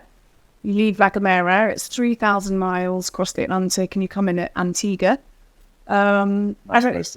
Yes, place to finish. It's amazing. So the boats, in our fleet, there were about 36 boats, and they can be singles, pairs, trios, fours, and the occasional five. But the boats, so most of the boats are made by a boat builder called Rannoch, and they are sort of generally fours, really. So 5 people, I'm not actually sure how people do it as fives. There would be a real lack of space. So there would only be 4 rowing spots. Yeah, well, there are actually only 3 rowing spots. Okay. So you generally row 2 on, 2 off. There's a cabin at either end. So one cabin is kind of you're flat along the bottom of the boat where you sleep, and you've got the sort of seats are in the middle. You've got your compartments down the side where you keep your food, all that kind of stuff. In that cabin, if you're sleeping, your kind of legs go underneath those compartments. You're sleeping kind of on the floor of the boat, and you've got all the instruments and stuff in that compartment. And then, that's at the sort of nose of the boat and stern, and the soap panels there. And I'm not sure if I could do it sleeping in that cabin. It's really claustrophobic. But you can stand up with the door open, obviously, which you're not supposed to have open. But it's a bit easier to climb in and out of. And then our cabin, bow cabin, it's a little bit more like a traditional kind of cabin on a boat. So sort of triangle shaped, and you just about have enough. Well, we did have enough room to lie down flat until we decided to put the power anchor into the nose about 2 days into the row. Which we then had to sleep sort of semi-propped up on this power anchor for most of it. Is that the chute? That's so what you put down. So if you're being dragged back in the opposite direction, you put the power anchor down. Not something we had to do, which again still testaments the fact we did. In some ways, our kind of race was perhaps less challenging than others, but we had different challenges, I think. So, and then you've got 3 seats in the middle. So generally speaking, you row in 2 of them. Don't row in the stroke seat. For most people, you row in the bow and the middle seat. Sometimes you would row 3 up, but that 3rd seat tends to be where you do your cooking, where you go to the loo, where you do your washing, where, you hang out, like everything happens in that seat, which is why if there's 5 people on board the boat, I just, I'm not like, I don't know how they do it because there's just no kind of spare space whatsoever. So you just have this kind of tiny, I don't know, was it 28 foot or something? But you just have this, tiny amount of space. Even the fact that for the bow cabin, we had to kind of walk up those couple of meters to that bit made a tiny bit of difference after 40 days on our wobbliness, and we just used our legs slightly more than the people in the stern cabin, which is sort of really weird. Interesting. So in terms of dangers generally for the fleet, so obviously you're totally at mercy of the wind and the waves and all the rest of it. What everyone always says to me, what they presume is that you have a boat going alongside, and when you go, no, we're absolutely on our middle of the ocean. People really struggle to understand that. They just can't quite get their heads around it. So, you set out from La Gomera, everyone goes there a million ways to cross the ocean, a million directions. Everyone goes the direction that they think is best. And there are 2 support yachts that wait until the last boat is 500 miles away from the shore, La Gomera. Then they leave. One goes to the Azores to wait if they're to pick. So if there's a non-emergency, they will come to your boat and pick you up. So non-emergency would be something like someone with chronic seasickness who couldn't carry on. But then, they will say, absolutely, you should do your utmost to remain on your boat, because if you get off the boat, you're on their boat, but they're not taking you anywhere. You're still crossing the Atlantic in 40 days, 50 days or whatever. And then the other boat is supposed to come and visit you once. take photos and then say hello, but we never got a visit. So, because someone else had an emergency which they couldn't assist with, but they went over to sort of offer more support. And that emergency was that boat had been hit by a blue marlin strike. Marlin strikes. I heard about this. Yeah. So in the 2020 race, I think there were 3 or 4 marlin strikes, including one photo where a guy woke up and the spike of the marlin was sort of, it would come up between his legs as he was sleeping, and missed every important body part. And they were sleeping in the stern. He was in the stern, I think. So when it just came through the floor, and that's the boat is not, it's not that robust at that point. So is it that they think it's a fish that they're going for, or they're just confused? So yeah, what the organisers thought is that pandemic, there were fewer cruise ships going, so less food being chucked out from these cruise ships. So that then normally, like, the shoals of fish would kind of go around and follow the cruise ships, so then they would start following the Atlantic rowing boats instead. And then the blue marlin are just trying to strike the tuna or whatever it is around you, but they hit the boat instead. I am so glad that guy didn't wake up to the most unimaginable pain possible. I know. So, I mean, I bet there was another one, I think, where it spiked the boat, and then the spike broke off, and it kind of, this was the previous year, then, went crazy because it lost its spike. Those people weirdly had sort of some anti-shark stuff that you throw in the water, I think.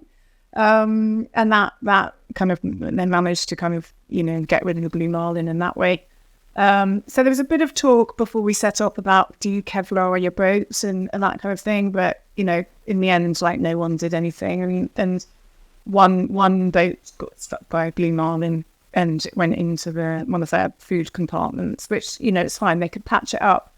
They were another kind of crew of sort of 4 men who were slightly sort of a little bit older than us, maybe, but they do really well.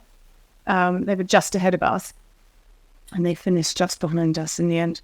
I got told by someone else that you kind of have, like, effectively like a cork that, like, you just shove in the hole. Yeah, I mean, well, I think in the previous year, a couple of the spikes had kind of remained. Oh, so it just snap off? Yeah, and you saw off the spike. And then kind of, you've got this sort of pussy, and I mean, like, you can use various different things, but there's lots of kind of, you've got the corks or kind of other bits that you can kind of fill the hole with. But so you can carry on going, unless it's sort of disastrous. The thing that's most prone to breaking down is the water maker. So you have the desalinator, so that, you run at half an hour every day, that pulls up the seawater. And then, gives you lovely drinking water, but it is prone to problems. So this guy in Western suit there that you go and see before you go, and there's a video, absolutely everything that he's doing, and we'll show you all the kind of problem solving. Yeah. So we did have one problem one day, but and Dutch crew, 3 Dutch women, they actually had a little kind of, they flooded and the engine flooded on the water maker. And they had to actually remove the kind of biggest element of the water maker in the middle of the Atlantic and managed to do so successfully, that is not a bad job. And the water maker is probably the most, beyond the power, the most stressful thing, because you have everything has a backup on the boat. So you need to take a backup, plan B, manual backup with you. So you'll have, wind up torches and all the rest of it. So you have a hand pump water maker. Okay. Something like and you can do 4 litres an hour or something like that. But I mean, that's like consistent pumping. Oh, that's brutal. And it looks like a bit like a sort of large orange press or something like that. And you kind of down in, you to bring the water up, and then, we only ever used it. I don't think anyone really had to use it. You carry some emergency water on the boat, but not nearly enough to... It's used as ballast, isn't it? Yeah, so you use it as ballast, but, you're not... It wouldn't be enough to kind of keep you going if everything kind of broke down. You need a hand. A time penalty if you use it. Yeah. Yeah, so when Cracknell and Ben Fogel did it, Did they finished first, but because of the time penalty, they ended up getting dropped into second place? I think from memory. What, because they dropped their ballast? So yeah, no, their water machine stopped working, so they had to drink some of the ballast, some of the water that was supposed to be left ballast. Oh, okay. And it's sort of like an emergency thing. Basically, it's like if you use it, you're not supposed to. So if you use it, you get given the time. Right. Yeah, so ours broke on Christmas Eve. So Present. only temporarily. And then, of course, the guy from Western Superman, he's like, call me at any time, you know. So I was calling Jim, like, it's not answering the phone, it's not answering the phone, it's Christmas Eve. And then you can always get somebody's, and there's Atlantic campaigns have somebody 24 hours a day that you can phone. And so I phoned him, and he just, so there is one problem that goes wrong with it, which is sort of standard. It gets a bit of an air bubble in it. So it wasn't that. So then he just said, you're just going to have to, you had to sort of take all the tubes off one by one and then just get it together again. And anyway, I mean, I took the first bit off, and then actually that was where the problem was. So I managed to get it fixed quite quickly. But he said to me, I'll give you permission to drink 2 litres or something today. So you have to get permission from race control if you're going to drink any water. But because I couldn't get hold of gin initially, I think that was why I kind of, you got that kind of, you know, a small, perhaps because it's Christmas Eve. But, you know, that Christmas Eve was the start of all of the dramas in the boat, but up until then it being a little bit more insane. So you had good 2 weeks, and then the challenge really kicked in. Yeah, so it had been very quiet. So sometimes you leave La Gomera you just go straight into horrific conditions, so straight into the wind, and it's really, you know, that's when people tend to get the worst seasickness. So if you don't have that kind of transition, so we kind of went, it was choppy, it wasn't totally flat, but it was kind of sort of normal kind of Atlantic day. But our skipper was seasick for about 24 hours, 48 hours, and then she got better. And, you know, the rest of us we were what I would describe natural ocean rowers. So we just sort of totally adapted to the boat and its surroundings and, you know, everything. And the only thing, we had really dry mouth, and then thought that was like the adrenaline or whatever. And it turned out that is the seasickness patches that you put up on your, you know, put behind your ear. Mm-hmm. So they can make you get this sort of dry mouth. So we ditched those fairly quickly, and things improved. But it was quite flat really for the first few days, and that was, you know, people found that very challenging in other boats, because you've got the app YB Races, and it will sort of calculate, and it'll say, you know, it'll calculate on the speed that you're doing right there and then, and tell you how long you've got until you get to Antigua.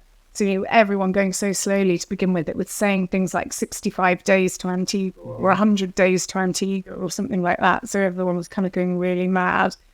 And those first few days, I mean, I remember as kind of magical. You know, it's intense and you're getting used to it, and you'll do 2 hours on, 2 hours off is your regime for the 4s. The 3s have a slightly different pattern. So pairs are 2 hours on, 2 hours off, but obviously solo. You row, you know, however you like.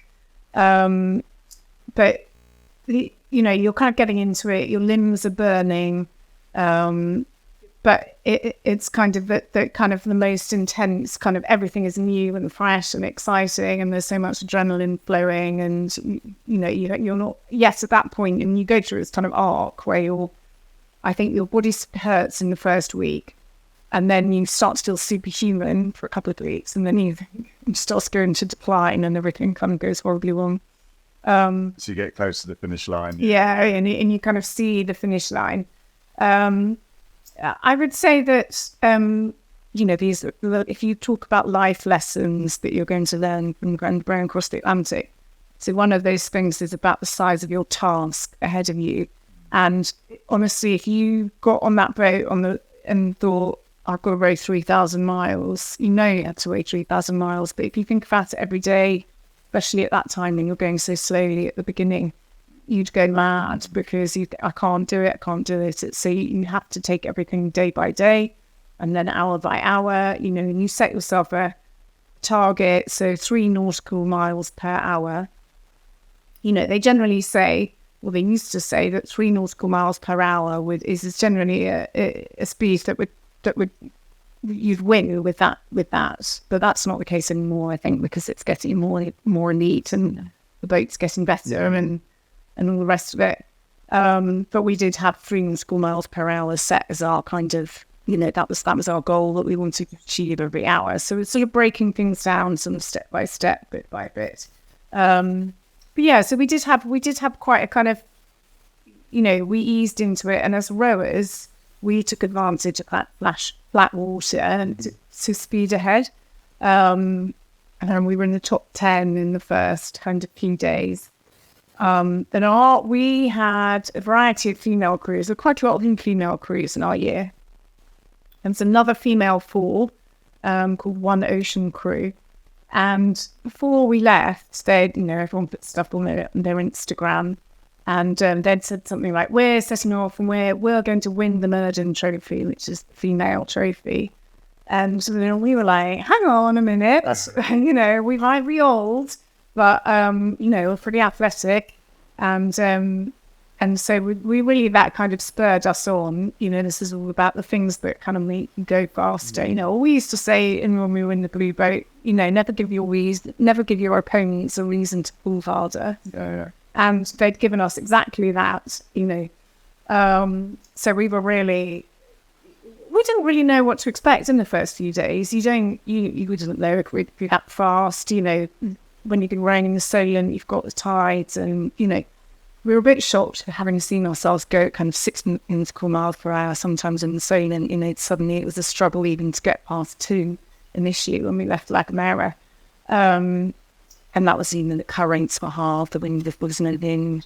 Anyway, we very quickly realised that we were kind of neck and neck with One Ocean Crew, not visually, but on the app. In terms of, on the app, with distance to go to Antigua. How long after you set off before you were completely on your own? I would say probably by night 4 or 5, something like that. So you could still see it. Yeah. You see the lights. And that was, this lovely time in early evening where, the sun would go down and you'd start to see the other lights and you could kind of race them. That was weird degree. We like absolutely have this kind of power hour, which is sort of hour after the sun goes down, which I don't know if it's mental or whether it's actually true, but the sea state would often seem to change, and we'd really start to speed along. And we actually, despite all the challenges of the night, we loved rowing at night, and we seemed to do our best. If I think back now, I think about us like flying along in the middle of the night, and not really kind of remembering us flying along in the middle of the day. Why do you think that is? I think it's something to do with, when you're in the day, you've got this kind of vast expanse. You look around, you've got this great circle of ocean. When you're at night, yes, some nights are really clear and you've got all the stars, and, some nights are just pitch black. The moon does weird things, and the moon was rising as the sun was setting to begin with. But then I'd advise anyone to do an ocean row to work out what the moon is going to be doing when they do their row, because it takes you by surprise when it's pitch black sometimes. So the moon rises later and later. So sometimes when it's really dark, you actually get the feeling like you're covered in a tunnel, and that's you're kind of, that in some way, sort of that feeling of being surrounded makes you feel like we're going faster, perhaps. And people struggle to describe what it's like to row at night on the ocean. But someone on one of your teams said it's like being blindfolded on the fucking Bronco, those things that they have on lots of balloons and stuff like that, strapped to an ergo, and that was an ergo strapped to a bucking Bronco with a blindfold on. And that will give you an idea of what it's like. But I used to describe it as like being in a car in a country lane, reversing backwards up a hill, which, if that makes any sense whatsoever, it's this sort of weird, you have this weird feeling of being enclosed. Yeah. And you can't see where the waves are coming from. You can get these massive sort of side swiping waves that kind of shoot under the boat. So nights are weird. yeah, just to go back to the dangers again. So really, you've got the blue marlins, sharks are, you know, probably okay, but the wind and the waves. But my biggest fear before going was capsizing. And people do capsize, and the boat is designed to self-right. But my real fear was capsizing, not self-righting, being left in the Atlantic in the middle of the night, floating upside down. And you would have 2 people in the water strapped on with your, you know, got your tethers. And then 2 people in the cabin that you would then have to get out of the cabin without, not, you know, you're not tethered on when you're in the cabin. So that's always the most dangerous point in the boat, is when you come out of your cabin, when you do the shift change, because you've got that moment where you're not tethered, or, you know, one person is untethering and the other person is tethering. Yeah. So if you have a freak wave at that point, you know, which can happen, that's the kind of most dangerous moment. Because if you get swept overboard, then, you know, you are essentially dead, really, you know. You're wearing a life jacket? No. So Lights at night? there's lights on the boat, yeah. So we can not on us. No, we did all take head torches, but we never used them. So it's impossible to like swim back to the boat, really. The streams are too strong. Yeah, the current is just the boat. Although Ben Fogle did fall out of the boat, and he did miraculously get back into the boat. I think Ben Fogle and James quite an old pitch pole, where the boat kind of goes over itself. Yeah. Rather than turning, you know, it's the end comes up and goes over, which is even more terrifying than capsizing normally. And he wasn't tethered, and he got chucked out of the boat. And I mean, it's a miracle really that he got back into the boat. So that and there's the most recent death was they do some commercial crossings, and they had a boat, maybe like 9 or 10 rowers, and I think at that point people were ankle tethered, like a paddleboard kind of tether. Oh, yeah. But it's just not strong enough. And so they had a freak wave and knocked this guy overboard. And I think that, you know, the captain put out his hand and just missed him. And then, you know, washed overboard and he died. And before you set off, like America, you have something called the death chat, you know, really. And that's Ian, the safety officer, basically saying, don't be selfish. He said, you know, if you fall off the boat, you die. That's it. That's the end of it. That your rest of the crew will carry it around the rest of their lives, that they didn't manage to save you. And he said, so don't forget to put your tether on. Don't keep the cabin door open, because if the cabin door is open and you get hit by a wave and you get knocked over, that's when if the door's open and you capsize, you won't stop, right? So, regardless, most ocean rowers leave the cabin door open at some point in the race. Did you? Well, we did, because sometimes it just gets so hot, you know, and so in the end sorry, Ian, but in the end you make a judgment, and you know, you do make a judgment about the sea state, and just it's the other cabin becomes like a sauna. But then sometimes I was kind of the boat policeman and Heathwoman in many ways. So one of my jobs was to make sure people were shutting your hatch door. And I mean, yeah, in the day, if it's nice and calm, yeah, it's going to be pretty. But at night time, when you can't see anything, and you're coming out and you're having to, nighttime there was, you know. My friend Jo used to have a sort of nighttime routine where she'd clean her face and then she'd kind of throw the cotton wool out of the hatch door. And I'd be like, could you close the hatch door, please? And you know, one day, like, you see these waves kind of come all up, and it was, you know, that's the time when it's kind of gets a bit risky. Yeah. Especially because all the equipment is in that cabin. Sure. No one ever jumps in for fun swimming on a rope? Yeah, you have to clean the bottom of the boat. Oh, okay. I didn't actually, which is, for whatever reason, I don't know, I didn't want to do it. So simply, well, as I said kind of earlier on in the chat, I prefer being on the water rather than in it. Oh yeah, it would freak me out. Yeah. In the middle of the Atlantic Ocean. They could just look down, like, I know, like being in a vast nothingness. But there is that kind of weird feeling. I do slightly regret it now, actually, I have to say. I wish I'd done it, but it carries with it its own risks. So I actually don't think we needed to do it because most people polish the bottom of their boat, but our weather router was a sailor, and we painted anti-foul on the bottom of our boat, and to stop the barnacles and stuff growing on it. Mm-hmm. So, and that's what they slow you down.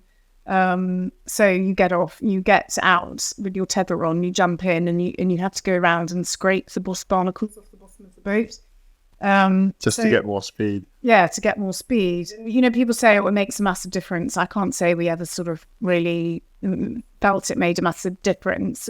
We also wondered whether it attracts the fish, and therefore if it attracts the fish, it attracts the blue marlins, which I think our skipper was worried about.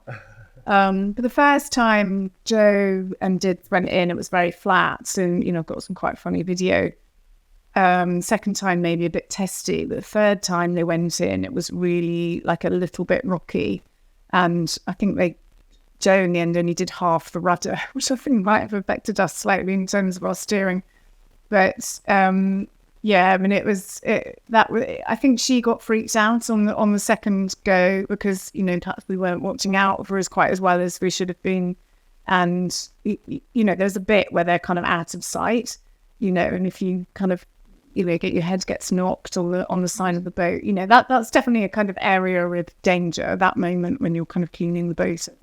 Mm-hmm. And in terms of like how wavy it is, like obviously like you were doing lots of blogging and writing on the ocean. I talk about remote work, but but in terms of like how stable is it? Like obviously if you got your mobile phone, like do you worry that it's gonna fall out, or, you know, if you sleep, like how often can, like, you know, do you just wake up and like the boat is shaking, or is it quite stable the way they're built? Yeah, it's a really good question. You know, and it's sort of bizarre. It's kind of one of the things that I sort of almost kind of can't remember in some ways, you know, and you just get used to it. Yeah, you really get used to it, and that kind of motion of the boat is kind of really extreme in some ways. I mean, it's pretty rocky. The waves. We're constantly searching for the trade winds, which was our kind of, you know, everyone had said, you go to the Atlantic, there'll be these really big waves, but they'll push you along, and they're like, you know, you go up and down them and you learn how to surf them, then blah, blah, blah. You know, it wasn't like that at all. We had really choppy waves, short waves, and that were really tricky and really difficult to get used to. And we hardly ever had these lovely big waves that just sort of pushed us along and meant that we didn't have to row. You know, we rowed like 99.9% of the time. But yeah, you're kind of, it's really not, in more than the kind of motion in some ways, I kind of remember the noise. And so when you're in the cabin, there's just this constant slap, slap, slam. And then there's the noise of the oars, and then just this banging sometimes. Like sometimes it's like, what the hell are these bangs, you know? And that's just like the noise of the boat and the waves hitting the boat. I mean, sometimes there were one occasion when I was in the cabin, and I really thought we'd gone over, capsized, and there was just this massive bang. And, you know, I don't know what it was, but yeah, we do. I mean, you know, that's just been whacked on one side by the waves. And really annoyingly, if you video the waves, they don't look nearly as good. Yeah. It's really hard to catch the waves. Like you just can't. You know, it just doesn't happen with it's not like the perfect storm and George Clooney and this amazing kind of big wave, but they were really big sometimes. You know, there's a lot of debate, and everyone goes, oh, they were 20 foot, they were 30 foot, they were 40 foot. You know, our weather routers says, well, you never have more than a 5-meter swell or something like that, but. You know, they were big at some points, you know. But I would say that, you know, the big waves, you know, they are your kind of friends, really, and they're fun. They're the ones that are really fun to go up and down, not scary. I mean, yeah, I guess if you go to the Atlantic, like you want to experience like some of that. Yeah. What ocean, like how it behaves, what that's like. Did you notice like any difference in like what the Atlantic was like as you went along the journey? Like obviously, like you've got different ridges and different like ocean beds. Across that, and also like I was wondering like about the temperature of the water. Like, is it just always really cold, or does it change and like differ between different places on the journey? Another interesting one. So the in terms of the birds, funnily enough, before we left, I said, well, how do we know we're getting near the Caribbean? And they said, well, when the birds start arriving. Actually, we had birds all the way through, and birds were really kind of amazing part of the journey. And then kind of, we sort of regarded the birds as our sort of spirit animals, and there was, you feel like it's the same bird, but it's not. But, these birds kind of go with you, and it is company. And you've got nothing else but miles and miles around you, but these birds. I'd say that, there's a marked difference. You go south for quite a long time, for the first few days you're going south and then you turn. And that feels quite different just in terms of the sun and your perspective of you suddenly stop seeing the sunrises so well, sunsets so well. And, that changes. Conditions get more testy as you sort of go further out into it. As you get further to the Caribbean, you start seeing these sort of larger sort of patches of algae, I think, on the water. It feels the most different when you start to get to the Caribbean and the weather starts to change. It gets much more squally. So some schools are kind of mad, and suddenly, like out of nowhere, it'll be a bright blue sunny day, absolutely still and calm. And you suddenly see this kind of patch of grey and out the corner of your eye, and you're like, and then it just comes closer and closer and closer, and then suddenly you're in this massive wind tunnel, which you hope is pushing you the right direction, but not always. And you just put your oars up, and you just get blown along like 5, 6, 7 knots, whatever it is, Wow. And you're zooming along, and then that'll happen for about 5 or 10 minutes, and then the heavens will open, it'll rain for 10 minutes, and then just goes away, and then sky is blue again, and that happens a lot as you kind of get close. So that's the Bermuda Triangle. Yeah. Then there is I think when you come, there's a ridge, I can't remember what it's called, but as you kind of basically come to the Atlantic meets the Caribbean, and the kind of base of the landmass, that can be quite difficult, and it didn't happen with us in our year. But people can get across the whole Atlantic and then capsize in the last 24 hours.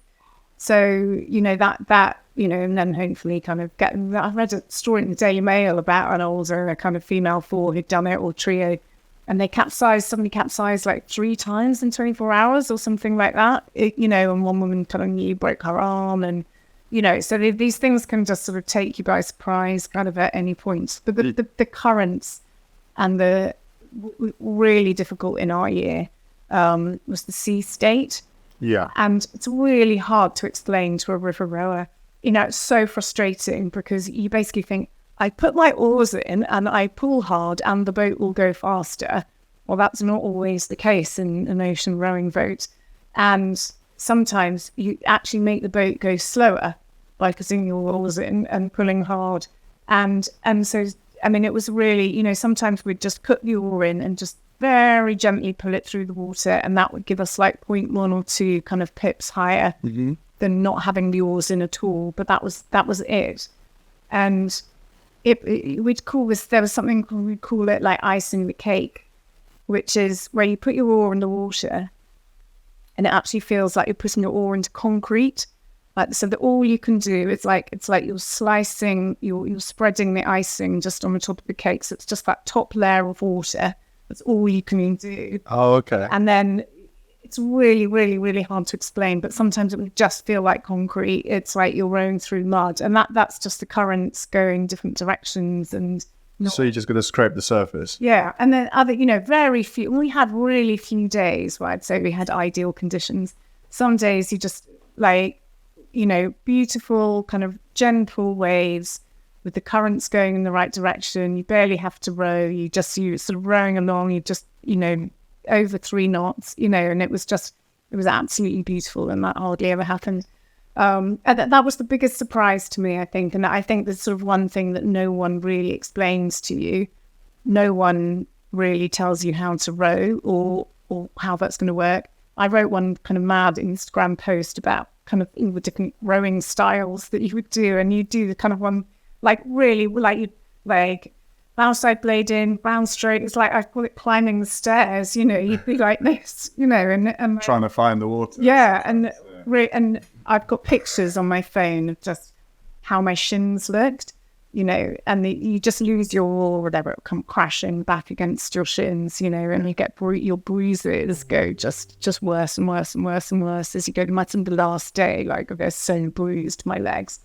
But we got into so the difficult conditions started from Christmas Eve onwards. So we had our nightmare before Christmas, so the water maker broke. That was our first flying fish attack that evening. So the fish came in and started landing in the middle of the boat. What? So they do their thing, they're attracted by the light. So they come and crash on board. And then we spun out of control on Christmas Eve. Our auto helm broke. It was windy. It was just starting to get windier. And we didn't really know where we'd been pushed north, actually. And we didn't know what was happening. And then I went bonkers. And I just stayed on the oars for about 5 hours in a row because I thought we'd lost ground. I thought we'd lost, you know, with one ocean crew would be kind of miles away, totally disorientated. That was our first massive row. And we were, you know, so on Christmas Day, like when it was dawn, everyone was crying. It was awful. We had a massive row. Me and Pippa had presents from our husbands. The other two didn't have presents from their husbands. You know, it's just, we had someone given us this freeze-dried Christmas dinner that they had, you know, done for them especially, which was lovely. But, you know, it was awful. And then we decided we put some music on, and then Walking in the Air came on, and then this bird started swooping around the boat. And then we were like, okay, it's going to be all right in the end, you know. And then we got over that bit and it got better. But Christmas was really the worst day, I think, which is a bit of a shame. But yeah, that's kind of like I said, those challenges. Oh, by the way, also I love that you were like, yeah, the crossing was easy. When the water thing broke and this happened. It doesn't sound that easy. And we never got a good day's rowing. Like that's pretty hard to me. I also love the competitiveness of like, oh no, this other crew's going to be ahead, so I'm going to stick it out. I'm going to stick. Yeah, that's what I was going to say. So do you think that was kind of just like you said, like disorientation, tiredness, these kind of things that come in, and then you just start making up things in your head? Like, is there a way to get through that? Like you said, maybe just put some good music on. Is that a good one? yeah, and music is so important. And we slightly messed up our music. So my friend had done her 13 hours of music, and she'd done that classic Spotify thing where you plug it in to download, and then the phone switches off or whatever, and none of it had downloaded bar about 4 songs. And so we got on the boat and realised that I hadn't downloaded. It wasn't until we were on the boat. And so I had a playlist of about 4 or 5 hours of a few playlists, but I'd done the same with the Leonard Cohen album. I only had Suzanne, it's a song. And it, yeah, I mean, music kind of really gets through them. But our speaker, like, I don't know, lost the charging lead on day 1 or something, you know. So we were just listening directly from our phones, and got to be a bit careful with your power because of the solar power and stuff like that. So, and generally, so Spotify will run out after 30 days. So you need to download to your actual phone as well, or Apple Music, or whatever it is, which we'd have after 30 days, we had about 2 albums. It was awful. Of the same music. And I got into this really weird habit. So 8 o'clock every evening, I had a break from 7 till 9 and have supper, talk to my husband. And then at 8 o'clock, I would switch the red light on in the cabin, and I would listen to Suzanne by Leonard Cohen over and over and over again for 45 minutes.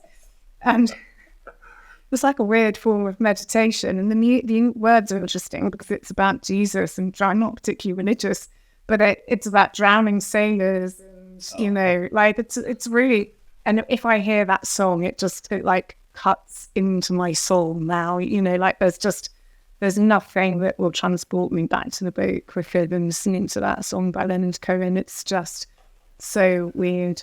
But yeah, that those are the kind of, I mean, music, telling, you know, you'd like to say that we had really profound conversations, but we didn't.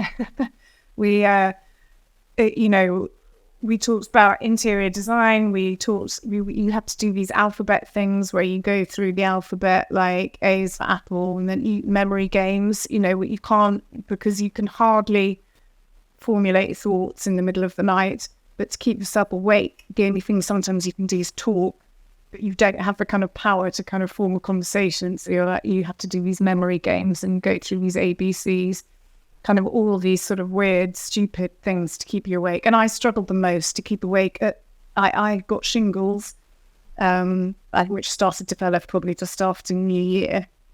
What are shingles? Shingles is, so if you have chicken pox when you're younger, Sure. When you're older, you can get shingles as a sort of, the virus remains dormant in your body. Oh, I see. And then it comes out.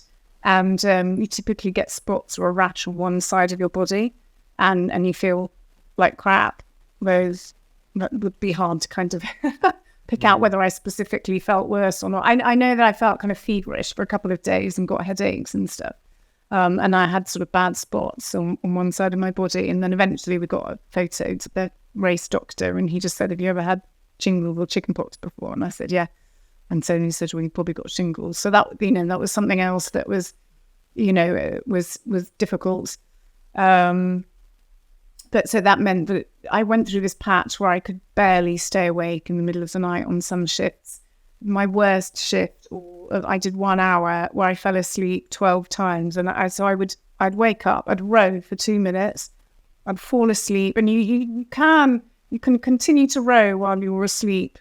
And which sounds really weird, but you just carry on rowing. And then I'd wake up and my hands would be trying to get my feet out of the restraints, and and then Pippa would go, "Wake up," and then I'd start rowing again, and then you start having conversations with people that aren't in the boat, and sort of, I wouldn't say that I had hallucinations as such, but you do it like the splash coming up feels like hands coming into the boat, and you got that. It's like when you fall asleep and you sometimes in that kind of weird half awake, half asleep kind of, and your brain will have, you're almost dreaming, but not quite.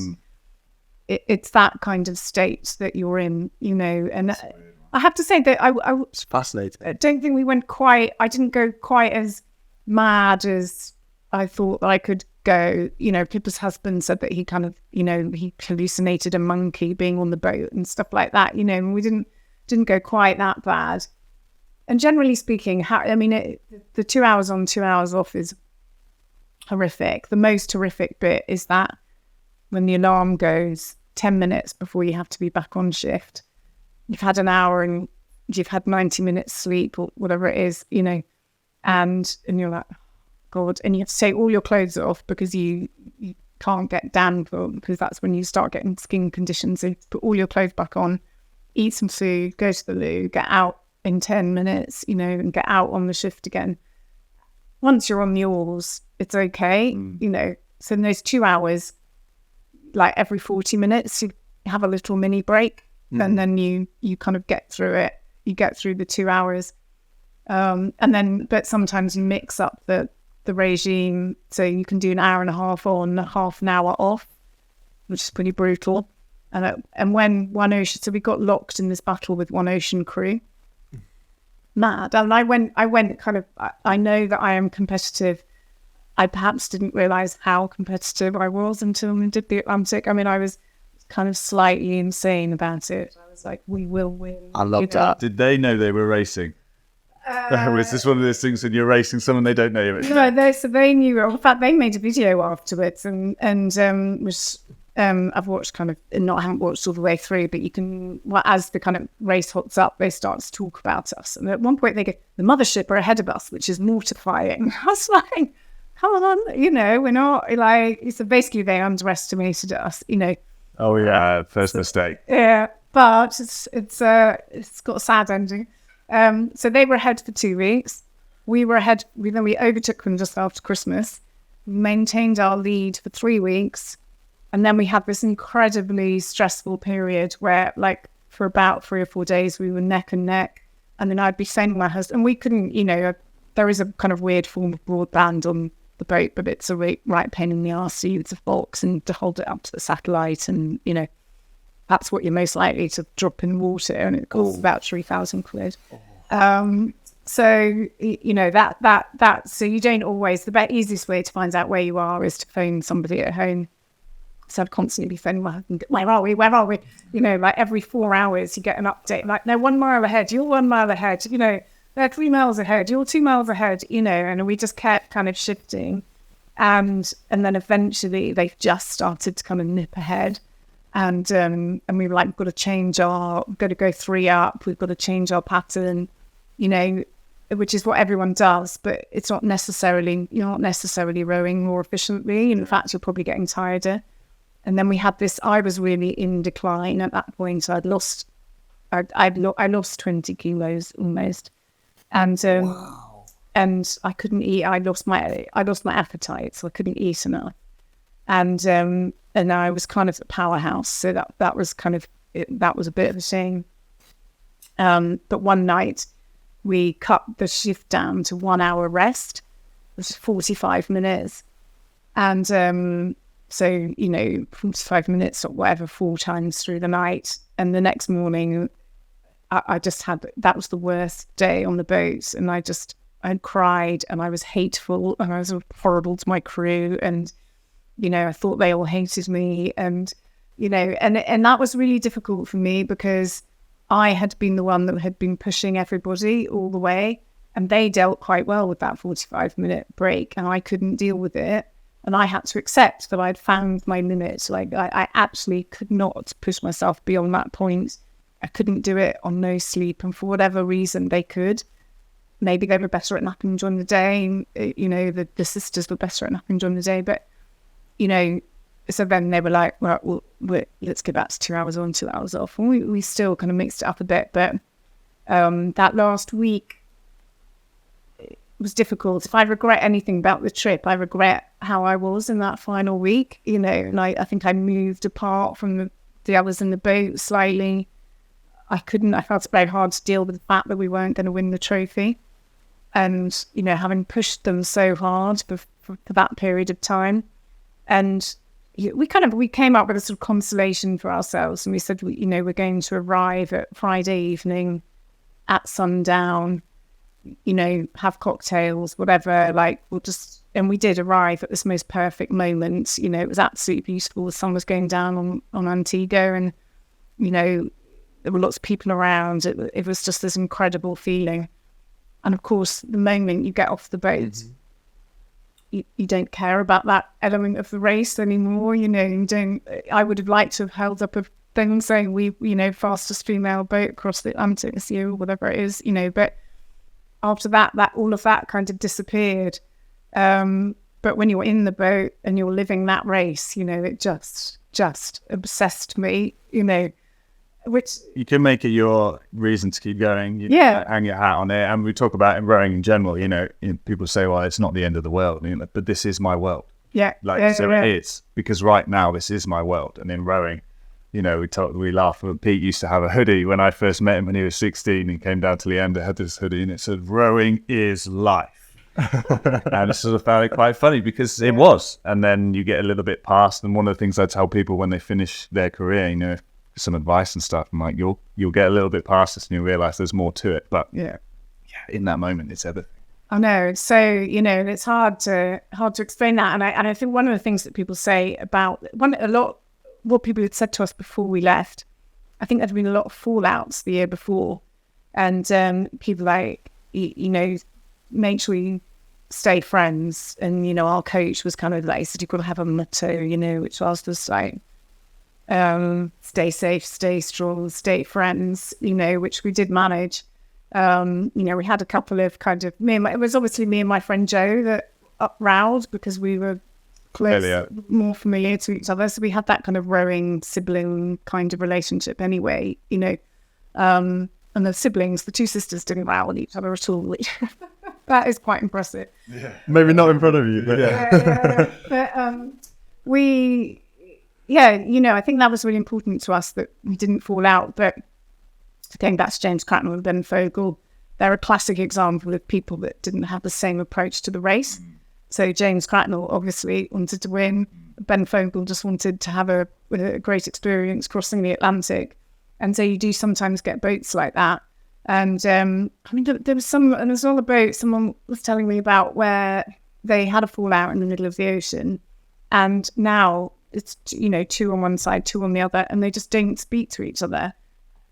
I haven't done it. I still can't imagine what could possibly happen that you wouldn't speak to that person and you come back in. I was going to say, so for the 2 hours on and off, you're staying in the same double all the time? No, so you have 1 hour with one person. Okay, it's like a rotate. So it's kind of staggered between the two cabins. Okay, yeah. Which is good. That works well. So you get someone fresh coming on for your second hour. Yeah. So and then you have someone different to talk to. So the person you see less is your cabin mate because you never row with them. So okay. So I just row. So you see them on the change. See them on change, or if they're hanging around on deck, but they are the person you see least. And then how are you spending your 2 hours off during the day and during that? Like that's always something fast because you can't. So saying, I get every 4 hours, I get 2 hours sleep, but you can't really just sleep on every break. And like you said, you have to eat and shower and go to the loo and like all these other things, like because it's never 2 hours off. You never fall asleep exactly when your break starts and everything, and like you don't want to be late. Yeah, no showering for the whole trip. Yeah, but we did have someone who'd given us this kind of weird. You can do like a rainwater shower, or you get seawater and you put it in a black bag and it warms up. Yeah, the solar shower. Yeah, it was such a kind of kerfuffle. We didn't use it. No, I mean you just have baby wipes, and so but because it's shredded shower. We had this sort of period of quite. We had the most dangerous bit. We had 4 or 5 days, but it really got really wavy, and you do get drenched. Sometimes, you get these enormous waves that will come over the side of the boat. But generally speaking, using the baby wipes was okay, and that you weren't too salty or too kind of crusty. But that's, again, like this, because you can get, if you let the salt sit in your skin, it's almost like burns or... Yeah. And what we didn't really suffer from that. So that was something I was really expecting that we didn't get. And actually, I'd used this kind of amazing beeswax on my hands that really toughened them up. So in fact, blisters were okay as well. I didn't even get a burst blister, which is kind of amazing. Wow. Yeah, but that is, it is possible. So the breaks hour in the evening is literally come off, in the night, come off, go to the loo, eat something, sleep for 90 minutes, get up, having 10 minutes to, do the rest of it. In the day, so because I was doing the kind of social media and stuff, so I would write the social media post, which if you read them on the Mothership Instagram, you can sort of track how my state of mind. Some go slightly bonkers, maybe, and I didn't write about One Ocean Crew, and didn't write about the race because we didn't want to let One Ocean Crew know that's exactly what I would have done. It's a sort of weird thing that like all of that was going on in our heads, and yet I haven't written it down. Weirdly, when I tried to write a diary, like just on my notes on my phone, just fall asleep every time. So, and the thing I really recommend is that you should actually do a voice memo and record it rather than try and write it down. And like with the Instagram posts, because it was, I'm a journalist and it's a deadline, then I did it, but I didn't do any reading. So, and didn't listen to audiobooks either. I mean, I took a couple of books. There's just no way. I mean, you would sit and chat. Sometimes you sit at the front of the boat and just chat to each other. I mean, I have to say, like, we laughed and laughed and laughed. We just had some really, really amazing moments. And it is that kind of camaraderie of just being together, and goes back to the kind of training camp mentality, when it's just you and the boat and your crewmates, and, it's just those kind of moments are sort of irreplaceable, especially New Year's Eve. I mean, I don't know why that kind of particularly sticks out, but we played one of our really stupid games, memory games, and it was just kind of, it was hilarious. And we talked about a lot of people's love lives and, you know, divorces that people were going through and various midlife conversations and kind of, you know, that. So there's a lot of that kind of going on at the same time. I would only say, like, maybe towards the end when it got super hot, so it really heated up. And we didn't have any problem, you know, power can be a problem if it's cloudy. So we had kind of glorious sunshine for most of the journey. But when the stern cabin starts to heat up during the day, as you get closer to the Caribbean, like they would kind of have they'd have to come in, so you'd get 2 people squashed in our cabin in the breaks in the middle of the day, which kind of got slightly insane. You know, and so that all got a bit crowded. I'd say that so you're, in terms of the kind of injuries on the boat, it's really interesting how your body recovers and how you deal with that 2 hours rest period. And actually you get to realize 2 hours on, 2 hours off is actually quite nice. You know, that's actually a good balance. And as soon as you cut down to 2 hours, 1 hour, that's when you sort of start to struggle. You know, but you do 3 sets of 90 minutes sleep through the night will get you in a reasonable state for 4.5 hours sleep or whatever it is, will get you in a reasonable state for the next day. So you're doing that for 5 weeks? Yeah, and you might have a little snooze like during the day, you know, but you just, like, I love my bed. And the one thing that stays with me every day when I get into bed, I'm just like, oh, my bed, I love my bed so much. And that it really makes you appreciate the small things, you know. Yeah, I was going to say that, the perspective. You know, yeah, it really, you know, that sort of really does. But you just push. It's not like I'm good at getting out of bed now. I still hate getting out of bed in the morning. But you enter another level. You know, we're just capable of incredible things, and you can do it. And that's what's the amazing thing. You find this other level that you didn't realize that you were capable of, that you didn't realize that your body would be capable of. And I was 50, you know, and I could do it and do it well, you know, and that's kind of pretty inspiring. It's funny how you have to go 3,000 miles to really get to know the person that you could see in the mirror every day. Yeah, and that was one of the things that really inspired me to do it, because I think it might have been Jasmine Harrison, who's the youngest rower female rower. I think she's 21, she did the year before.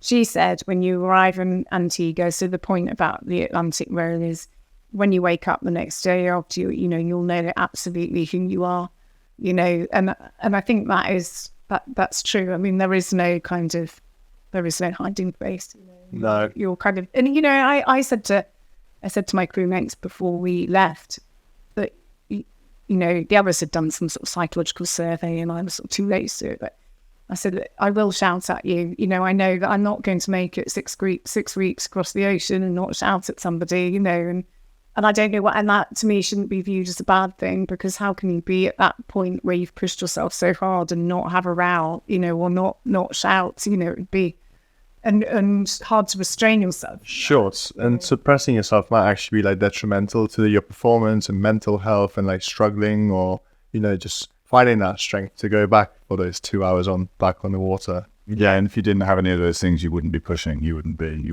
putting yourself to your limit. And what's the point of doing it if you're not going to try? Yeah, I mean, I think it's funny you said, oh, you weren't happy with how you were in the last week. That sort of thing. Like, there's no, you can't practice being 5 weeks into a 3,000 mile row. Yeah. And even when you do start to see some bits that you don't like, or you said that you push yourself beyond your limit, I still also think like that's cool, because now you can kind of look back and see the run into the limit.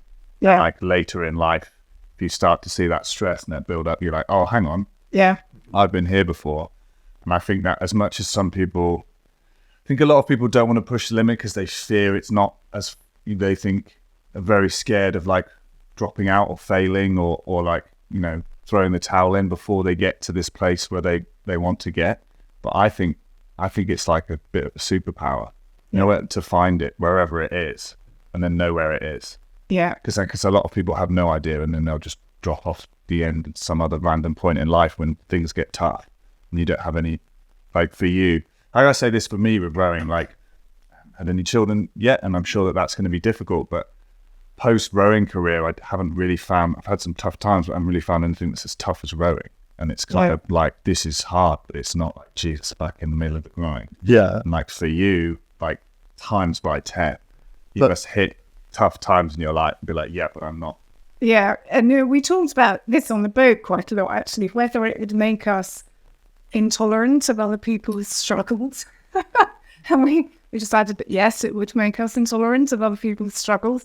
You know, it is, and sometimes in a frustrating way, because sometimes I, might look at people and I just think, I know that you're capable of more, and you don't even have an inkling of what you're capable of because you're not pushing yourself, but then I also know maybe that I'm addicted to achievements or achieving things or pushing myself, or not everyone is like that. Not everyone has to do that, So yeah, it's difficult in that way, isn't it? When we are on rowers are a weird species, but you spend a lot of time as a rower with people who are having exactly the same mindset, and then it becomes difficult to understand why anyone else wouldn't want to push the limits. Yeah, because you're not used to being in that environment. But yeah, people are different. I mean, I'm obviously I'm a boss, so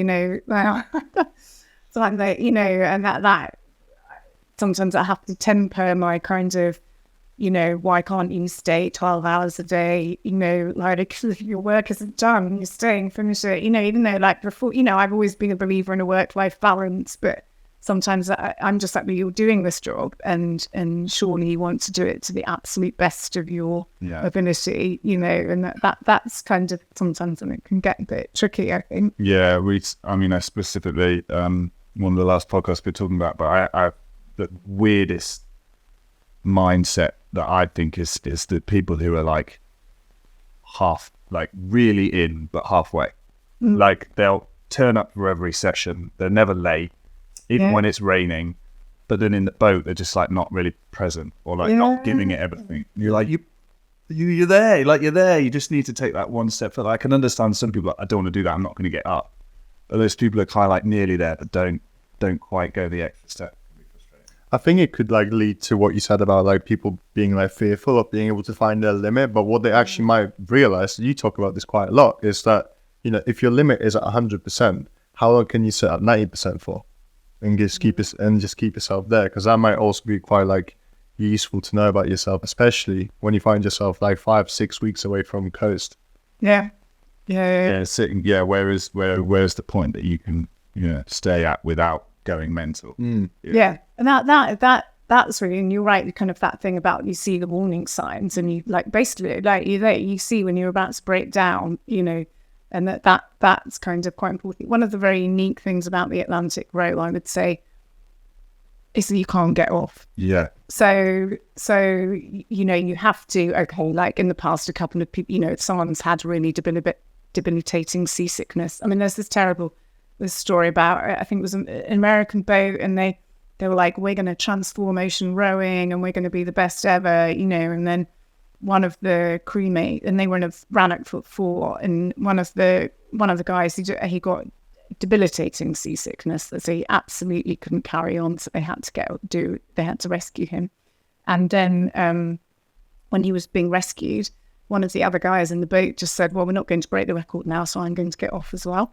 And they left the other two to do the row, so in a 4, in a big heavy boat. So that's a, then the other two just carried on, but they had no choice because, they've got this boat, it's expensive, but that's a kind of, Yeah, so for me, that's sort of giving up. Like, for me, I think like that's, like we said, like knowing that something's going to go wrong, like that's when you find out what you're made of. Yeah. I was talking to someone today earlier about,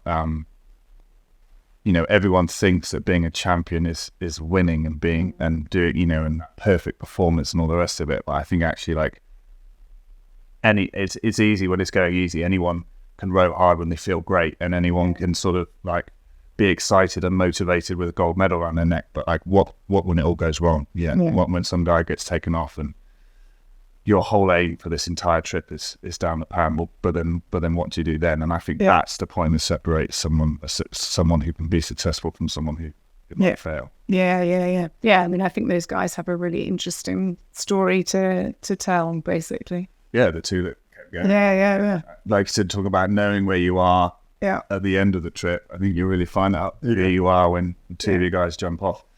The thing that really would scare me about doing it is, so the boats are incredibly expensive, right? Yeah. So when they're brand new, like 80, maybe £100,000 for equipment. So a lot of people, as far as I'm aware, to buy a second-hand boat, most people probably take a loan out or savings or whatever. And then when you finish, you then sell it on to the next people. Paying some of your money. But if you get to the point where you're struggling and you need saving, you've got to wait for this boat to turn up that's 200 miles away. And when it eventually turns up, it just saves you. Yeah, you that's right. And who you're with get off the boat and you push 80 grand off into the middle of the Atlantic and hope that at some point in the future it lands in somewhere near Antigua and you can pick it up again. Yeah. I would struggle with the fact that if I feel like I would be like, I want to win this, or I've got some target, some speed, I want to do it.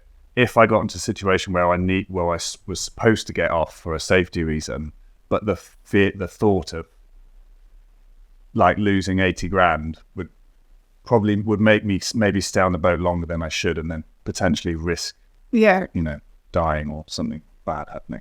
Yeah, I mean that it's quite interesting, and I think when we were in training, and I hadn't really had this discussion about what happens if you lose the boat in the middle of the ocean, and they kind of said, oh, we'd have to pay for it.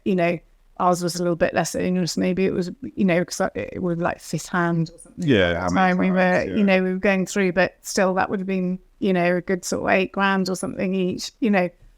It's amazing how little it happens actually. So I think, so that rescue, so it's amazing how so in a non-emergency, and that, it's really rare for a person to be picked up. And they tell you to stay on the boat for as long as you possibly can. What amazes me really is that people don't really get injured that much, and you kind of cycle through your injuries. So you have periods of pain, but they'll just my ribs really hurt for a while, and then they stopped hurting. My friend's neck really hurt for a while, and then it stopped hurting. And it's the adrenaline and the ibuprofen, and I guess, you kind of.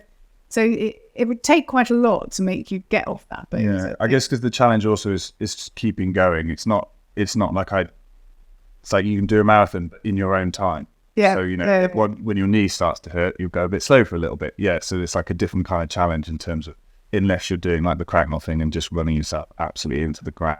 Yeah. To try and get there. I was going to say,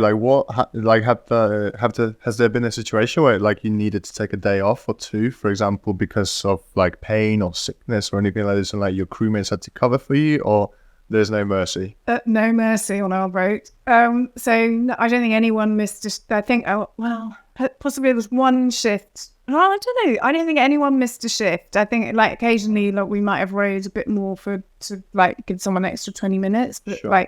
Almost never. We basically did every single shift that we were supposed to do. And there was one night so that period of kind of really bad weather, there was one night where it was really crazy. And, the night where we probably came closest to capsizing or pitch poling, only night that we put our life jackets on.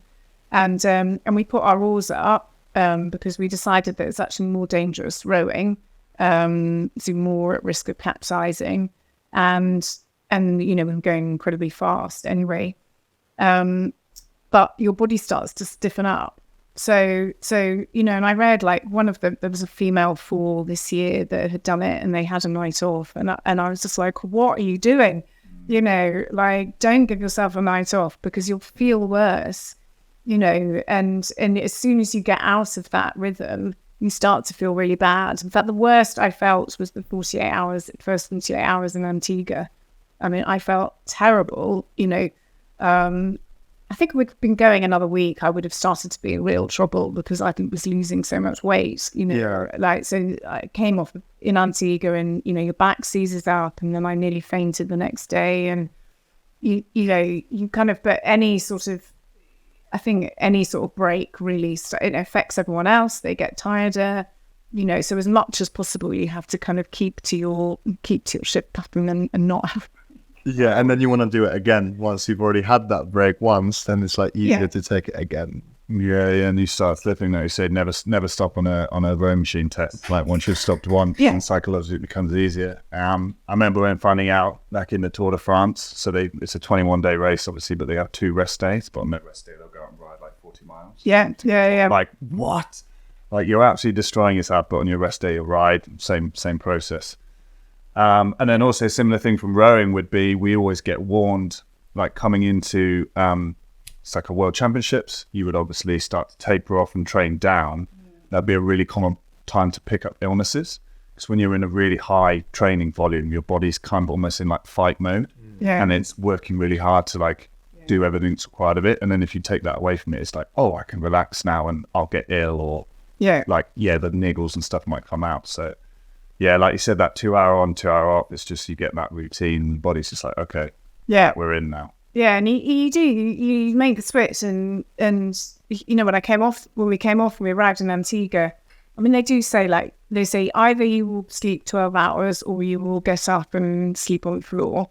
And anyway, that obviously I fell into the latter camp. I just couldn't sleep. The bed was the most uncomfortable thing that I felt that I'd ever slept in. I ended up sleeping on the floor. I ended up doing Pilates in the middle of the night. And eating, and my husband having a fridge of watermelon, and I was like, oh, there's no food, and you just wanted sugar every 2 hours, so that, and it takes and you obviously got lamb sickness as well. I was going to say, what's the lamb legs like? Yeah, awful. And that was what I was worried about, that they would carry on. It's like you can, people, it's a condition that kind of affects you for a long time, that you never get your lamb legs properly back, but. I mean, we had this sort of weird Airbnb for the first couple of nights, was on stilts. And honestly, it just felt like the whole thing was moving and the staircase was moving, and that was, so they say don't fly for the first 5 days or something like that. Basically, you need 5 days. It was like the Thursday next week, I think, that kind of first started to feel more normal. Could hardly eat a full plate of food, It's that bit coming out, sort of prison camp type thing. Yeah. My stomach had shrunk so much. Yeah, that's the thing I was going to ask you about. Like, obviously, with losing 20 kg in like the space of 6 weeks, and like progressively like going down in weight, like what sort of food did you eat? How did you maintain your nutrition? What were like some of the do's and don'ts? And like also, like, what did you have access to? Like, because you obviously had the power, but like, were you eating like, I don't know, astronauts? They have like tube food, like some smoothies, or like did you have access to like a microwave or something? No, so weirdly that shot of Deborah Searle that I saw, where she had this cooking pot. So you have a jet boil, which is your gas canister with a fast boiling water kettle on top, and then freeze dried food, various different makes, adventure food type stuff, and then snack packs and then breakfast, so porridge or muesli. So we've already with milk powder in them, so you could just add water to your hot water. So, and you take 2 thermos flasks. So it did this job. She had this massive black blood. She looked like whatever's there was white, and so it was not really Breaking Bad at like 7 o'clock in the morning on the boat. Like, did forget her gloves on, and she would boil up all the water for the day. I mean, it was a really she was like the mum of the boat. Even though we were mums, and then that hot water would kind of last through the day, and you would eat, you have your sachets of food. I was really looking forward to eating like a pig, eating all of this nice food. I never have a problem eating, and I didn't like. I became that typical person who's like, I'll only have a spike roll. I'll only have a chicken korma. I started being really picky. And then I had one chicken korma that was off, so then I couldn't have the chicken korma anymore, and so, some food that tastes nice to you on land would start to, I became obsessed with peach slices. So we had some peach slices. I'm still obsessed with peach slices because they're the most delicious things in the world, still to me, because that was kind of a bit of freshness. We took some oranges, but then you have these snack packs. So alongside all of that those are your main meals. you have snack packs, but I would say we didn't do our snack packs well. So we had too many biscuits and we took massive things of peanut butter, Nutella, whatever. But then we got this dry mouth and then couldn't eat them. It's like doing the cream cracker challenge, and what we didn't have was Haribo and Dolly mixture. I had some Dolly mixture in some of my snack packs. Every day I would say to Pippa, who'd done the snack packs, where are my Dolly mixtures? And, and if I got some Dolly mixture, I would eat it in about 10 seconds. But, we did have, so that we could have done with a lot more Haribo, because if you're losing your appetite, then you just want high, sort of high calorie, but easy to eat. Sure. So nuts. So no one else, we had lots of nuts. No one else ate nuts. I ate all the nuts. It probably kept me going. And we had this Kendall mint cake, but with a slightly more scientific version of Kendall mint cake. But that was like gold dust. I mean, that was, I don't think we can manage it without the Kendall mint cake. Mm-hmm. So I think, like anyone, I would just say make sure you have loads of Haribo on board. Do you know what kind of calories you were trying to go for per day? Yeah, it was, I read it again yesterday. It was, can't remember what the amount per kilo is, but I had to eat about between 5,000 and 6,000 calories a day. Wow. I manifestly did not manage. Wow. So one of you're rowing for 12 hours a day. Well, yeah, that's a Caversham diet, isn't it? Yeah. Yeah. So my real problem was that I could get halfway through the meal, but then my body would just like, no more, and it would be like forcing it down. Yeah. There's only a certain extent that you can force it down before it comes back. Yeah, you're just like, otherwise you'd be sick. So, and eventually, my crewmates could obviously see that I was losing weight, and everything was sort of falling off me, and I kept falling over. That was like the sort of worst thing in the last 2 weeks, that I kept falling off. Me and our other girl were rowing in socks, sealskins, and the other two rowing in trainers. And I sort of realised on the kind of last week, or on the last day when I put my trainers on before we arrived, that actually that was kind of because the foot straps had become so stiff. I should have put my trainers on. That would have made me more stable. Oh, okay. But I kept, with the waves and stuff, I kept, being knocked off my seat. And I probably had the worst bum sores of anybody. For whatever reason, I don't know why, but you have the ocean rowing boat seats are the most uncomfortable seats you could ever sit on, and you layer them up with whatever foam, foam, and it's gel seats and sheepskins and all the rest of it. Yeah. But after a while, you can't. So that there's this thing called ocean rowing bum, where you lose all your muscle in the glutes. So you come off with quite defined quads, arms. Like you look at a picture of me, my arms are really muscular, my quads are okay. You've got non-existent calf muscles. Yeah. Like every rower. Yeah, you just can't walk. And then your glutes disappear as well, and so your bum just sags. And then you've got these two kind of sores on your butt, basically. Because then you're sitting on your bone. Yeah. It's just sitting on the bone, and that was. And we'd had this terrible pseudocreme disaster where we'd taken the wrong pseudocreme. So we were basically lacking the one thing that we really needed on the boat, which was pseudocreme. I was going to say, I did a marathon on the rowing machine once, and the only times I've had to stop was to put more padding on the seat. I can't imagine what that must have been like on the boat. That is, it's really, and it just gets, even the kind of gel seats, they start to wear down. So everything where your bones are, just everything gets thinner, so that it's really hard to but the more you kind of prop yourself up, more likely you are to fall off. So, it's a trade. Yeah. And then really that kind of, that sort of part of the course. Yeah. And in terms of vitamins and stuff, did you take any pouches full of multivitamin, etc.? And also since you're so exposed to sun rays out in the ocean, did you basically just have to cover yourself in sunscreen all the time?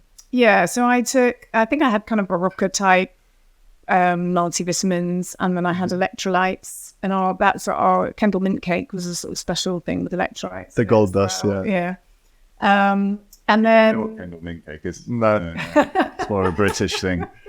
No, but I'll look it up after the show. Before nutritional science was a thing, the sort of active person's way to replenish themselves was, I don't know, I guess it's sort of like a large version of like an after eight mint. It's like a minty chocolate gooey. Where do I buy this? It doesn't really seem like it would be like nutritionally great, but it was just like the thing of walkers and mountain climbers and stuff. I mean, I love After Eight, so if it's like It's tasty. Oh, it's all sugar. Yeah, they took it to Everest, I think. That's it. And Hinley is the kind of, they ate it on top of Mount Everest or something, so it's kind of, mythical substance. Yeah. But yeah, I mean, you have so much stuff to get on the boat. When you're in La Gomera, you do this kind of, you're doing all this kit kind of, you lay everything out. They have to come and check your kit and the safety inspections and all the rest of it. And, your plan Bs to everything and your kit, your grab bag in case of emergency. And then all of this food stuff has to go out. But then sunscreen as well. So, kind of factor 50 and all that kind of stuff. I religiously looked after my skin. So, I had hats with the bits down the side, the Foreign Legion type hat. I was always wearing a t-shirt. Legs, like you pretty quickly stop wearing anything on your legs because you don't want any tight lycra because that kind of clings to you. It will rub as well, yeah. Yeah, I had this kind of amazing, which I nearly didn't take. It was just, we were sponsored by Sweaty Betty. And we got these baggy yoga trousers. I mean, they were invaluable. So a bit cold in the nights to begin with, I would go out and then, and just cover yourself with sunscreen. I have to say that my crewmates rode without any clothes on and barely with any, I mean, they did put sunscreen on, but they really topped up their tans. And if you look at our finishing photo, they are brown and I am gleaming white. My sister was like, what the hell have you been doing? nice at the time, but maybe in the future it might not be as happy. Yeah, exactly. I was watching some of the videos last night. It's a little video of me going, yeah, they've got nice tans, but at what cost? Yeah. What was I going to ask? I was going to ask you about navigation as well, because I know there's really strong currents on the Atlantic, and in case you do abandon your boat, then you just have to hope that it lands somewhere in Antigua. But how much was that on your mind? Was it difficult? And possibly if you wanted to, could you row all the way to New York instead, alter the course that much, or was it pretty much anything you did would get you to your destination? I don't really know how navigation on the ocean works. No, it's a good question. Just about the abandoning your boat thing. So it is really rare that people either get rescued and have to abandon boat. I think that last year there were two solo rowers, or there was a solo rower that was rescued, but they did manage to managed to lift her boat up onto the tanker. So her boat was rescued. So last year there was an American vet's fall in the Talisker who capsized, did not self-right. Had to get my exact fear, my awful fear of everything that I could possibly have dreaded happened to them. So they ended up in the life raft. They got detached. The life raft got detached from the main boat. So then the boat has just disappeared, and all their equipment got wet as they got into the life raft. They couldn't phone anyone. They'd set off their EPIRB, but the Cape Verde Islands ignored their emergency signal. So no one knew that they were in a life raft. All they had was the short radio to try and attract, phone people. So they were constantly just radioing. Eventually they got hold of a Dutch tanker that was 4 hours away, that managed to get to them. You have your own personal EPIRB as well. So they found them and they rescued them. Like the beacon, yeah. And they were, I think there was maybe something like 18 hours in the life raft, and they went afterwards, they said that our life raft, which, okay, this is no one else's fault but their own, because you have to be responsible for your own life raft. They said that they found that their life raft was only supposed to be for sort of 4 hours at sea or something like that. I mean, that's not a very good life raft, and then they had to get up onto the tanker. But that's one boat that is floating around the ocean. I think a few years ago, some other people had to be rescued, and one of the things you learn in your safety hacking beforehand. So those people apparently said they were absolutely convinced that their boat had sunk, and the boat manufacturers were like, I'm sure the boat hasn't sunk, we just got separated from it, and they were in a life raft, and they also got separated. And they said that we just saw it disappear behind the waves. Anyway, the boat did eventually wash up somewhere in the Caribbean and was refurbished and is still being used, I think. So, I feel like that's a bad omen. I don't think I'm going to do it in that one. Although maybe lightning doesn't strike twice, I guess. Yeah, but those, so that, I became, when I came home, I having not read any of this before I left, I became obsessed with reading all the worst, terrible stories about, how people had died and all the rest of it, And when are you doing it again? Now I've forgotten the second half of your question. It was about navigation, and like how easy was it to steer all to the course, or like how much was that on your mind, and could you end up in New York if you wanted to? Yeah, and so navigation was sort of probably one of the things that caused some stress on the boat. So you have a weather router. This is how it's become more competitive. I didn't think people used to have weather routers in the old days. But so you have someone on land who will study the weather and tell you where to go. And then you basically have a decision either to head really far south and then turn towards Antigua and try and get the better trade winds that are there. Or you kind of go on the rum line, which is the shortest distance to Antigua. We were all specifically told not to go north, not to take the northern line because of the weather conditions that were coming in, so that we all had to kind of press quite far south. Okay. But from kind of those decisions, you have to sort of make, everyone kind of makes their own choices. And with the weather router, so you have your auto helm, you've got your navigation system, so you'll put in your waypoint. So if you're going south, you might put in your first waypoint, and the boat will take you down there. The auto helm will kind of move, so you'll put 240 or whatever it is, and when you put your compass point in, and then you can kind of there's a button which will shift you within a few degrees of that. And sometimes it would be amazing how even just shifting it a little bit would make the water more difficult, make the water be more concretey, less concretey. Wow, okay. And so you kind of have to kind of try and find that sort of balance. I think the biggest cause of argument on the boat was, do we kind of follow the shortest line, or do we go with the wind? And then so that's what kind of because if you go with the wind that you're rowing more miles, but that you may be quicker. Yeah. Did you decide that before or after? Well, no, just all in the middle of the road. Like depending on conditions. Yeah. One of the things that happens if you try and kind of go with the shortest line, so some of the wind, the wind can take you down, and then you'll be going with the waves, something nice, and eventually, you hope that the catch the trade winds, and the current and the wind are supposed to take you direct into the Caribbean. Sure. That's the kind of idea. That if you sit in the boat and didn't row, like eventually you might arrive in the Caribbean. Could you end up in Brazil? Possibly, yeah. You'd be unlikely to end up in New York. You might kind of get pushed further down. Okay. This year's race, they got really pushed down quite far. What happened with the crew that capsized is that they then tried to kind of come around and cut the corner. But what happens is that, if you're rowing on top of the waves, so, the waves kind of coming along and you're rowing kind of essentially on the top of the wave, much more likely to capsize because it's much more likely to kind of push you over rather than if you're perpendicular to the wave, if that makes sense. So, and sometimes it's dangerous, it's difficult rowing, and you just have to accept sometimes that you just have to go a little bit further south. What we found is that when we were south, we were south for a long time, and that was when we got the advantage of one ocean crew. They had taken a slightly shorter line. At some point, we swapped places. We went further north, and they came further south, and that was when we started to lose to them.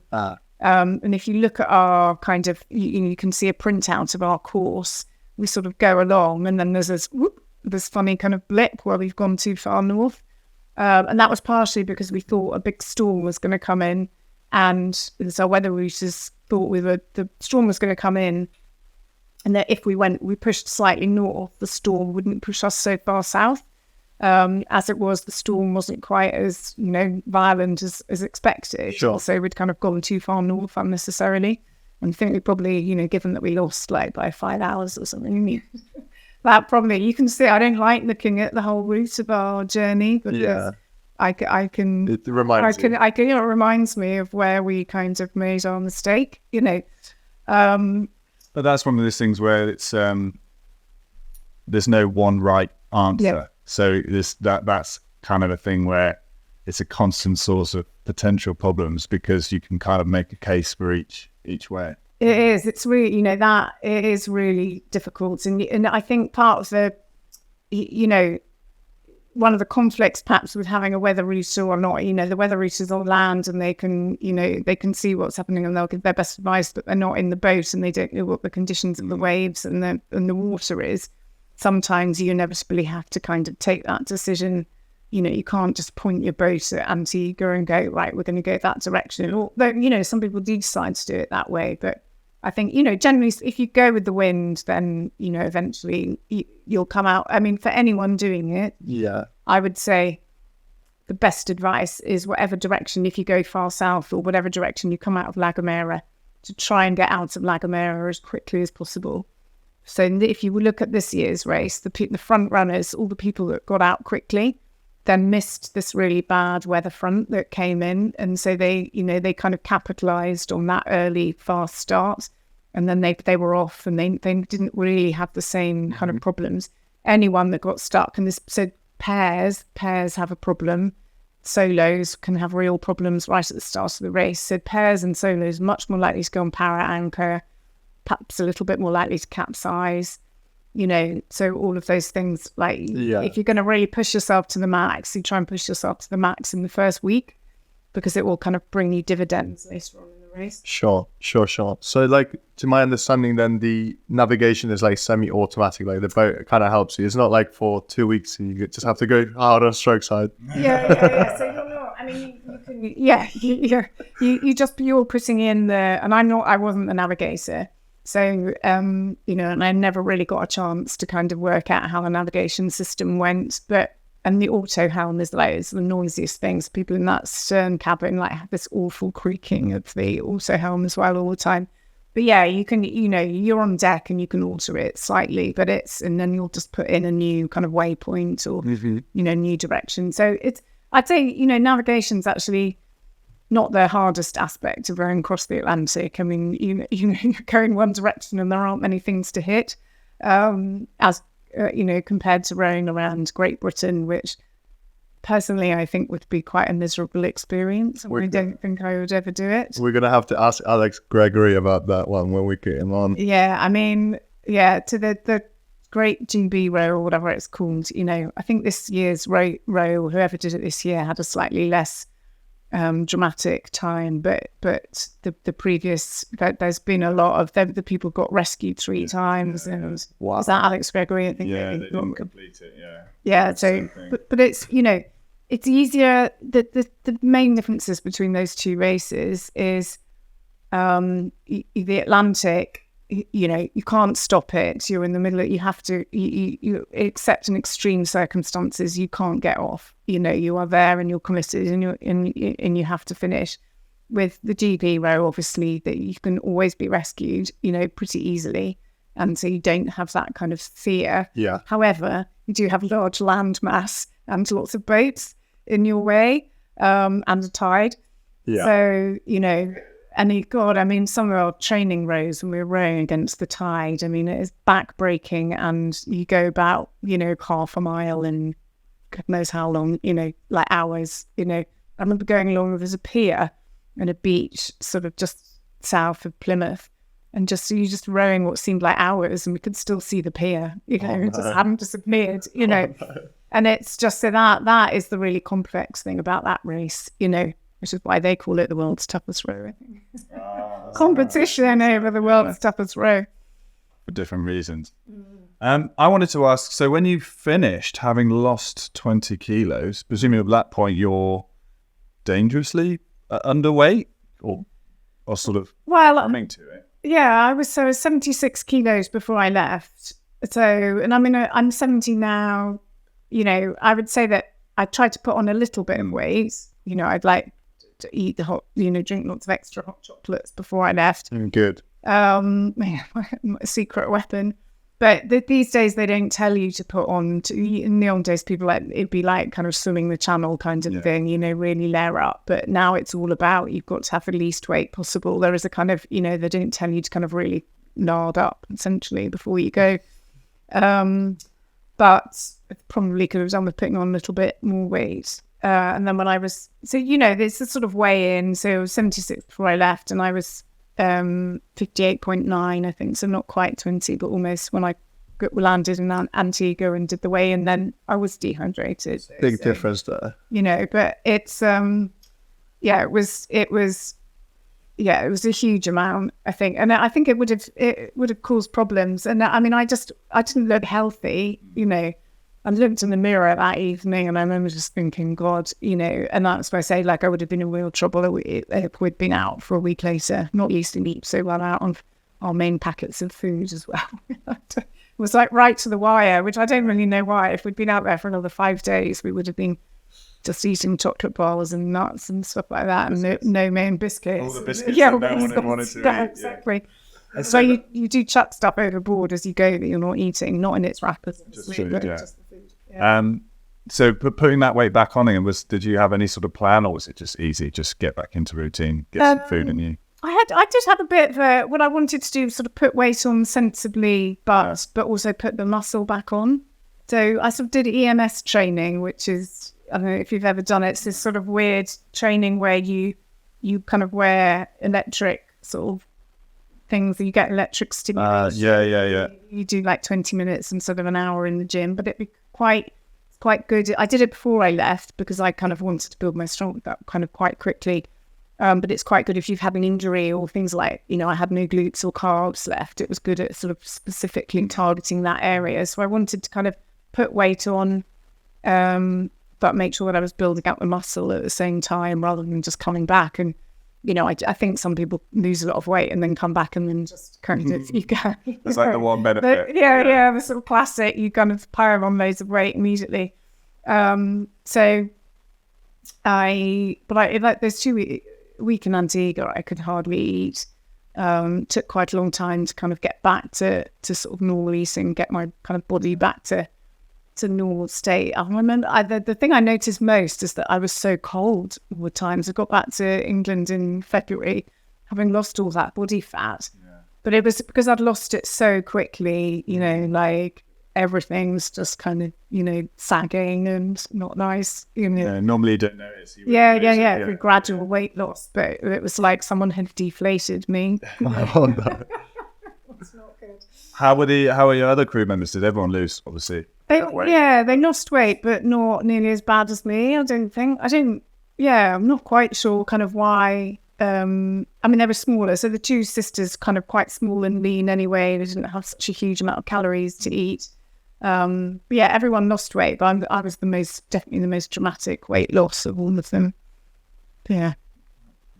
I wanted to ask, so like finally seeing that coast of Antigua and finally docking, like, where you must have been relieved. Like, what was that like? Or did you think, oh no, my mind's playing tricks on me, I'm hallucinating, like we're not quite there yet? Yeah, I mean, apart from also, again, even on that last day being in a bit of a weird mood, I regret one thing. So we saw the first kind of sight of land, which was, quite exciting. And then, and I got really grumpy and went into the cabin for 2 hours. And then when I came out again, like we were almost, the island was almost there. I definitely regret that because I don't know what I was thinking. And obviously we were kind of packing and doing kind of last minute bits and bobs and stuff like that. But that was quite, it was sort of surreal, but you kind of, the people that the safety officers and stuff will tell you for the last few days, like, enjoy it, make the most of it. You may never be in an ocean rowing boat again, but at the same time, you can't, you're like, oh, I'm done with this. I need to be in, like, I can't wait to see my family, So you have these kind of really conflicting emotions. And then there's this kind of, it feels surreal to kind of see the land. I mean, it's there for quite a long time, for like, I don't know, maybe I mean, couldn't see it for hours, and then suddenly it's there, and then you get closer and closer, and then you sort of rowing along the coast, and then coming into English Harbour. We had to sort of make quite a sharp turn, but so the sun was coming down, and then as we turned in, it was sort of dark. My family said, "You could have been 15 minutes earlier. I've seen you turn the corner." But it was great because you come in and then the lights are all up on the boats, and I think nighttime, in my opinion, is a much nicer time to arrive than, I mean, sunset is perfect, but just after sunset is great, better than the day, just because it just feels magical. And Sure. And then you come in, and then we didn't really know we'd cross the finishing line. It was such a strong headwind, we could hardly row. It was bizarre. It was like that was the hardest rowing of the kind of whole bit, and it was like then like you row over the line, and then you stop, and it kind of it's sort of this sort of weird thing, and then you get your flares out. You're on the boat, and the media boat kind of comes round you, and they sort of film things and take lots of pictures, and then you get your flare out, and then you have this sort of irrational fear that your flare's not going to go off, and it's going to look really crap. And there's going to be the other three will have their flares up, and you'll be like, "Oh, I haven't got my flare." Anyway, we did manage to do the flares perfectly. And the flare is kind of like, that's that sort of, you can't wait for that moment when you've arrived and you've set your flares off. And that looks brilliant in the nighttime photos. And you could give everyone a hug and stop rowing about whether we were going to wear trainers in the final for the, arrival interview or not, which was one of the discussions that we had at length on the final day, which just seems ridiculous, Sure. And you get your outfit on. We had a special arrival outfit, so we put that on, and the others like shaved their legs and their armpits, I think. And then you do the flares, and then you kind of you have to row very gently into English Harbour.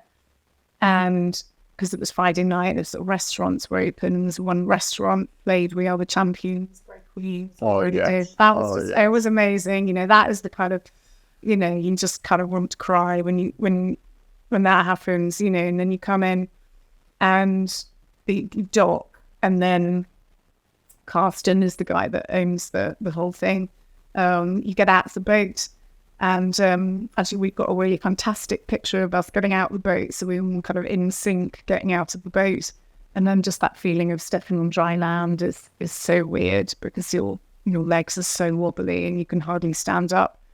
And and then you do your interviews and, have a big hug and then meet your family. And then you get this view in English Harbour, which is so beautiful. And you get your first meal of burgers and chips and a beer. And then how does like food taste and beer and people say, "Oh, it's a bit disappointing having the burger." I actually really enjoyed my burger and I enjoyed my beer. But then after that, I've not long, it took 2 hours to start seizing up. And then we went back to the Airbnb, and I just kind of, like, telling my family kind of everything that had happened. And it's kind of, I didn't actually cry. My daughter cried, and then, I didn't cry. I don't know what it says about me.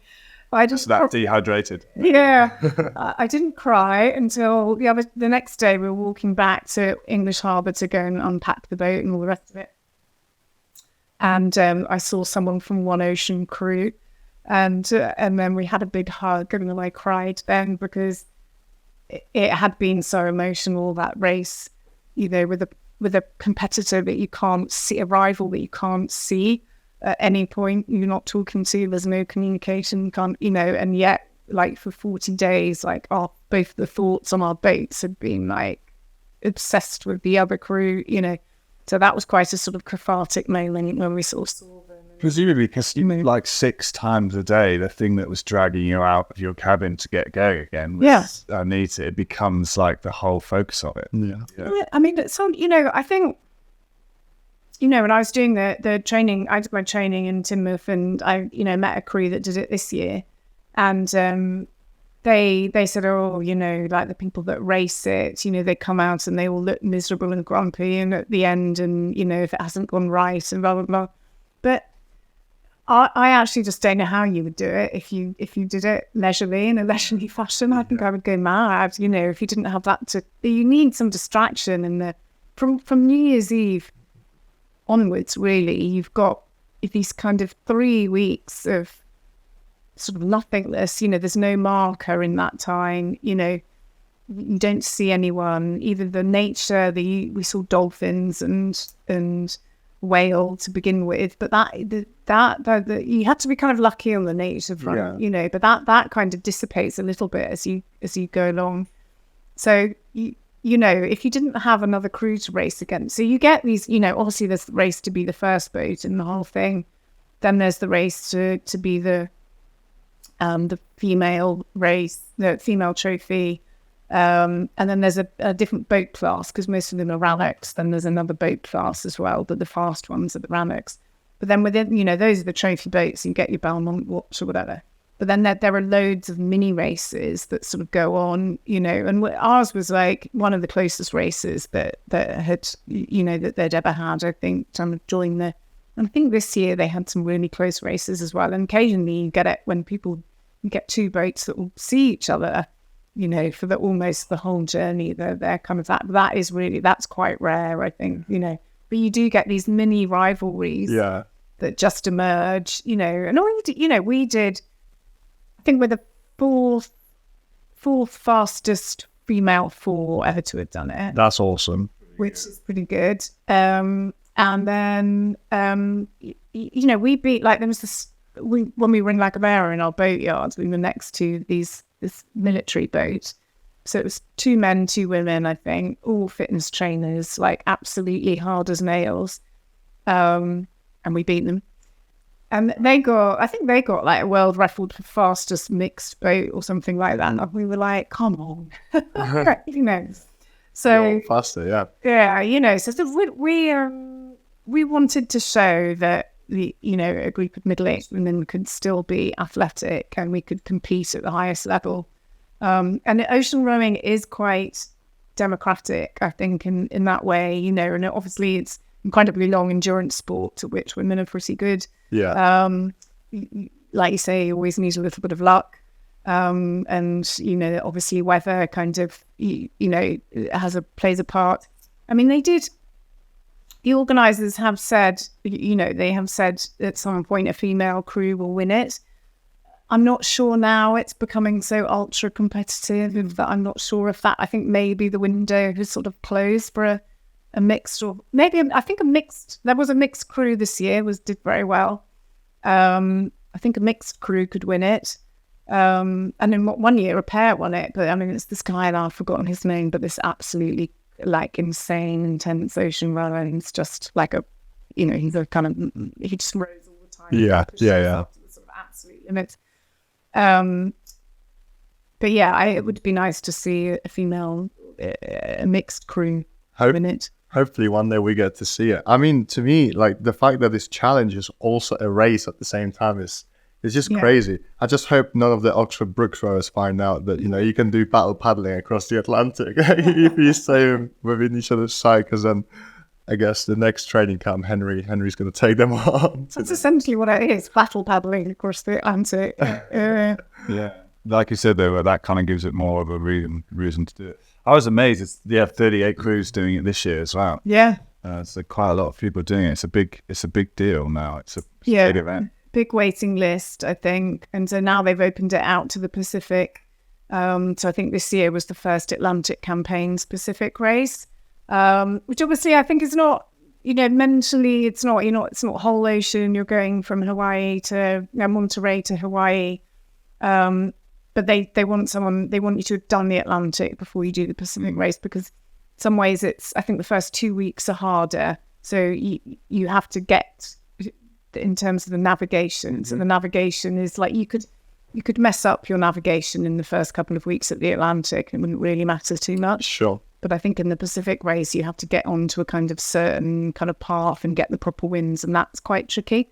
So, but I don't mind the thought of leaving Monterey and arriving in Hawaii. I think that would be quite nice. Well, Pacific, they call it the peaceful ocean. So I know. I'm not sure. I'm not sure it is. Yeah, I think it's more difficult in terms of navigation. I don't think anyone had. I don't think there were any kind of capsizes or kind of big problems in that way.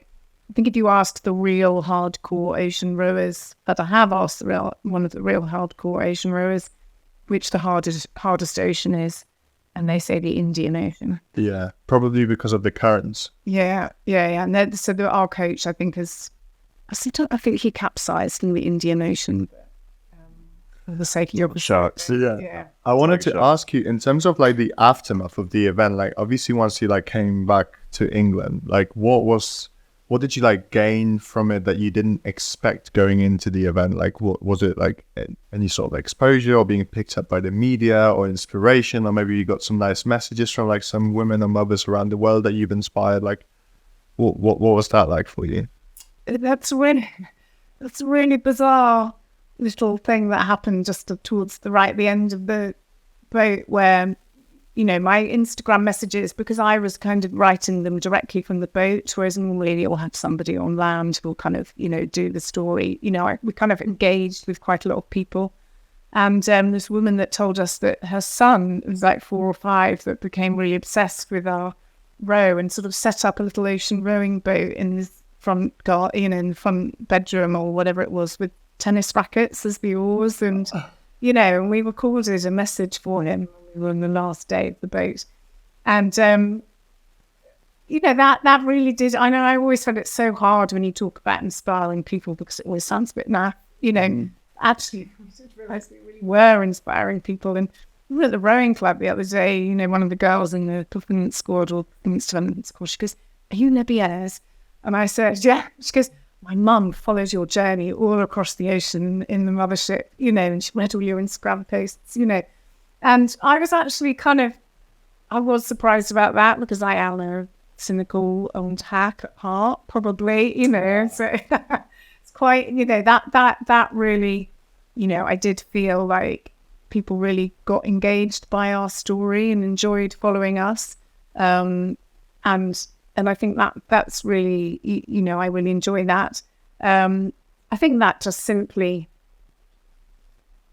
knowing what you're capable of and knowing how hard you push yourself, so that even when going gets really tough, you know that you're going to be able to get through it.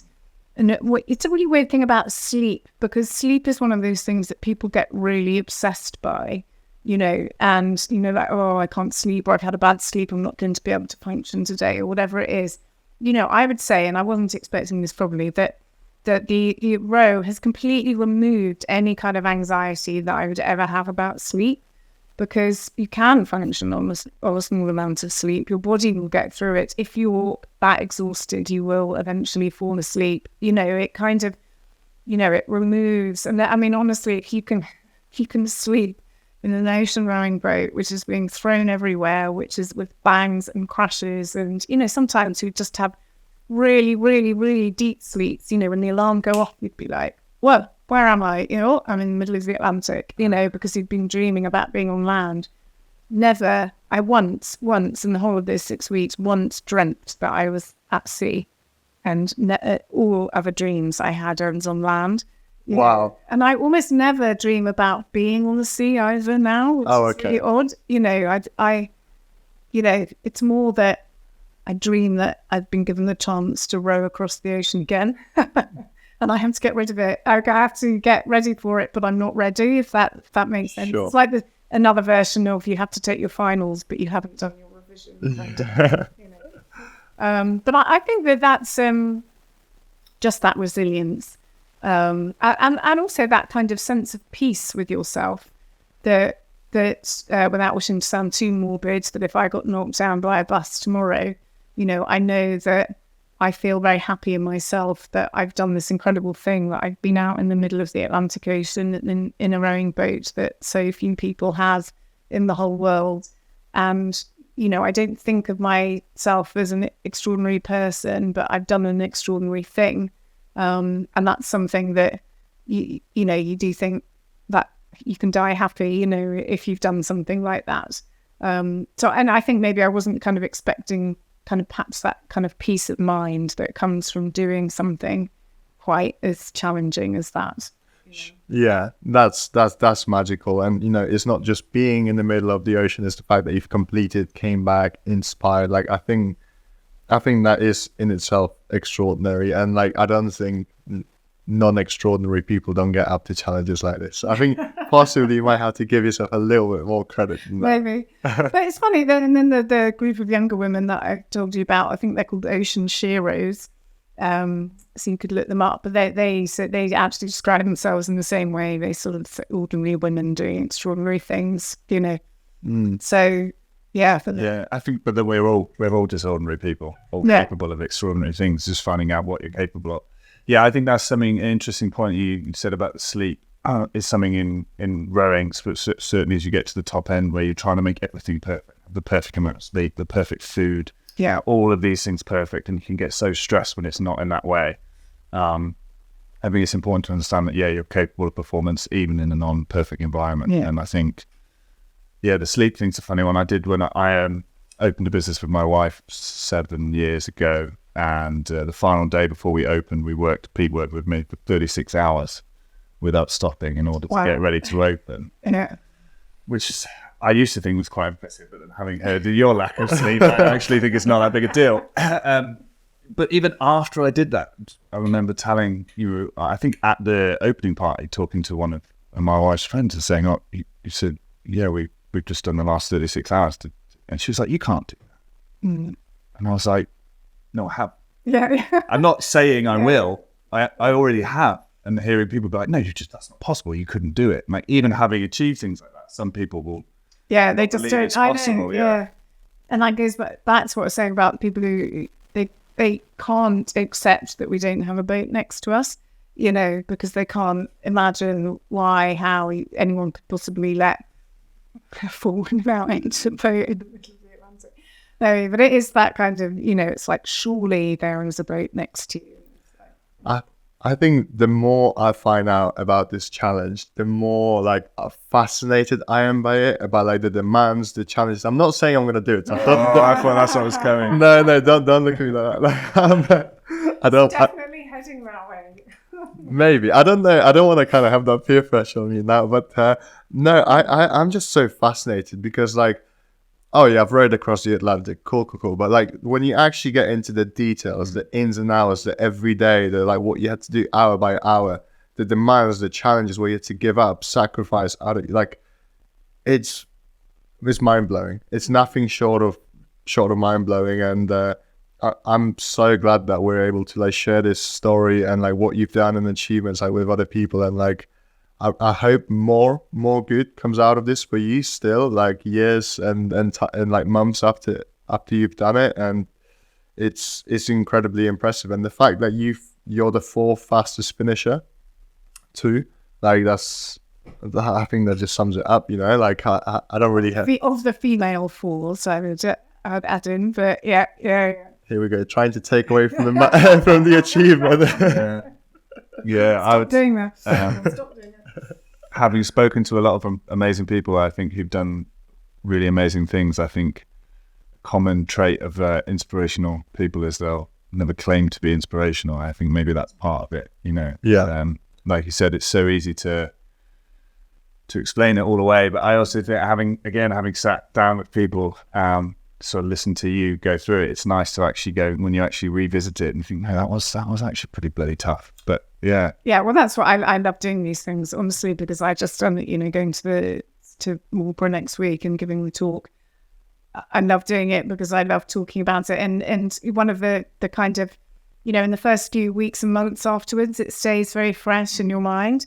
And even when you kind of even when you first finish, the sort of days have all kind of rolled into one, which is something, writing an Instagram diary or whatever it is every day is important. But I'd say maybe like after a year, it starts to become more of a memory, and that's quite painful, because you want to kind of reclaim those feelings and then reimagine it and just remember what it was all like. And last year when you see the new set of boats go off and that's very hard. And like last year that was hard. And then this year, it's going to be even harder, and quite a few of the old kind of the former rowers go out to La Gomera, and I have kind of mixed feelings about that. It's sort of, like the Olympics, do you go out and hang around, or do you, I don't know, like at the same time, maybe I feel like that's like in 3 or 4 years afterwards, I could go and do that, and I'd feel happy, but I suppose I've got too much sort of desire to go out and be in it and do something else. The main interview Kelda Wood, she said, right, that's it. I'm happy. Like, I don't need to do any more challenges. So for what I've said, that I could die happy having done this. I still kind of tempted to do. I'd be tempted if someone else came along and said, we've got a place in the boat and we're going in 6 months' time. Yeah. I'd be very happy to join. Maybe not the Atlantic, or maybe the Atlantic. I'm not sure I'd want to do the Atlantic in 4 again, because we had such a perfect experience really in the end of it. Don't want to stay in it. All the trials and all the rest of it, but it all went so well, maybe a different kind of combo. We talked a lot about on the boat about what it would take to do it solo. And I think that's another level myself. I'm not sure. I don't think I'm great at being on my own, so I'm not sure that one's for me. And I think there's a lot more chance of losing yourself. Yeah. Mentally, not just in the ocean, within your own head. Yeah, I think so. That thing talking about the things you learn, and that division of skills, and you've got 4 of you on the boat. It's shared responsibilities, and you each got a different area of expertise, and you take on different responsibilities, and you work together as a team, and it can't operate unless you're all working together as a team. Yes, you have a skipper, but you elect somebody to be the skipper, because ultimately the point about the skipper is that you can have to abandon the ship. You need someone to make the decision to abandon the ship. So and to make final decisions or other kind of key moments. But it sort of blows my mind as the solo rower that you have to do all of that yourself. The navigation and the winter maker, and it's then people manage it. It's also a huge responsibility. You said like you get so tired you sort of fall asleep and you wake up and you're trying to take your shoes off and then realise you're doing it. Yeah. If you fall asleep and you wake up and the hatch is open, or you wake up and you're about to jump hot, I know. I mean, honestly, I got one of the girls that crossed last year, and her Instagram diary was good, and she imagined she saw this person coming up out of the waves and climbing into her cabin. She was hallucinating like that. But she had the worst thing that happened to her, I think, was that the hatch door shut when she was outside, and she couldn't open it again. So she had to, and then she had to get her toolkit. Was luckily not in a cabin; it was in a hatch, and she had to get some store out, and she had to store off the lock. So and then honestly, it wasn't. She had to go along with it not singing properly for the rest of the journey. But that was the only way she could get back in the cabin. Number one, wouldn't been able to get back in the cabin. Yeah, she broke this. She was a solo. She not in the Atlantic campaigns, but she she kind of was in Tenerife. I think she went Tenerife, Barbados, and so she absolutely kind of waited until she thought she had the best weather to break the record, and she did it phenomenally quickly. Wow. So I think like somewhere between 40 and 45 days. I mean, just astonishingly fast. Wow.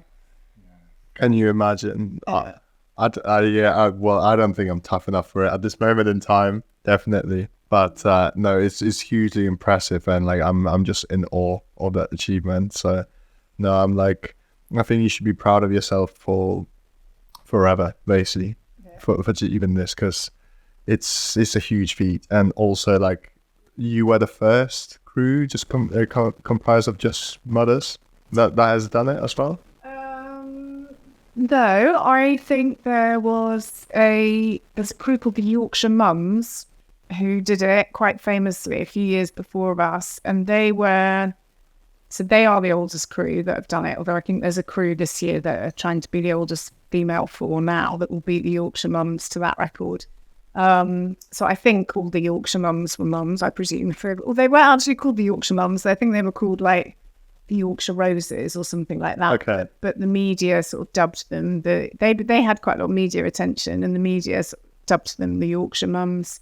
But so they did it in 68 days or something like that. So I think that was, I think that the mum crews that had done it before had done it more as a sort of experience or a challenge rather than to kind of go for a really speedy time. And I think so we were probably the first crew of mums that have sort of tackled it in that way to try and be up there with the best with the fierce competitive spirit coming in.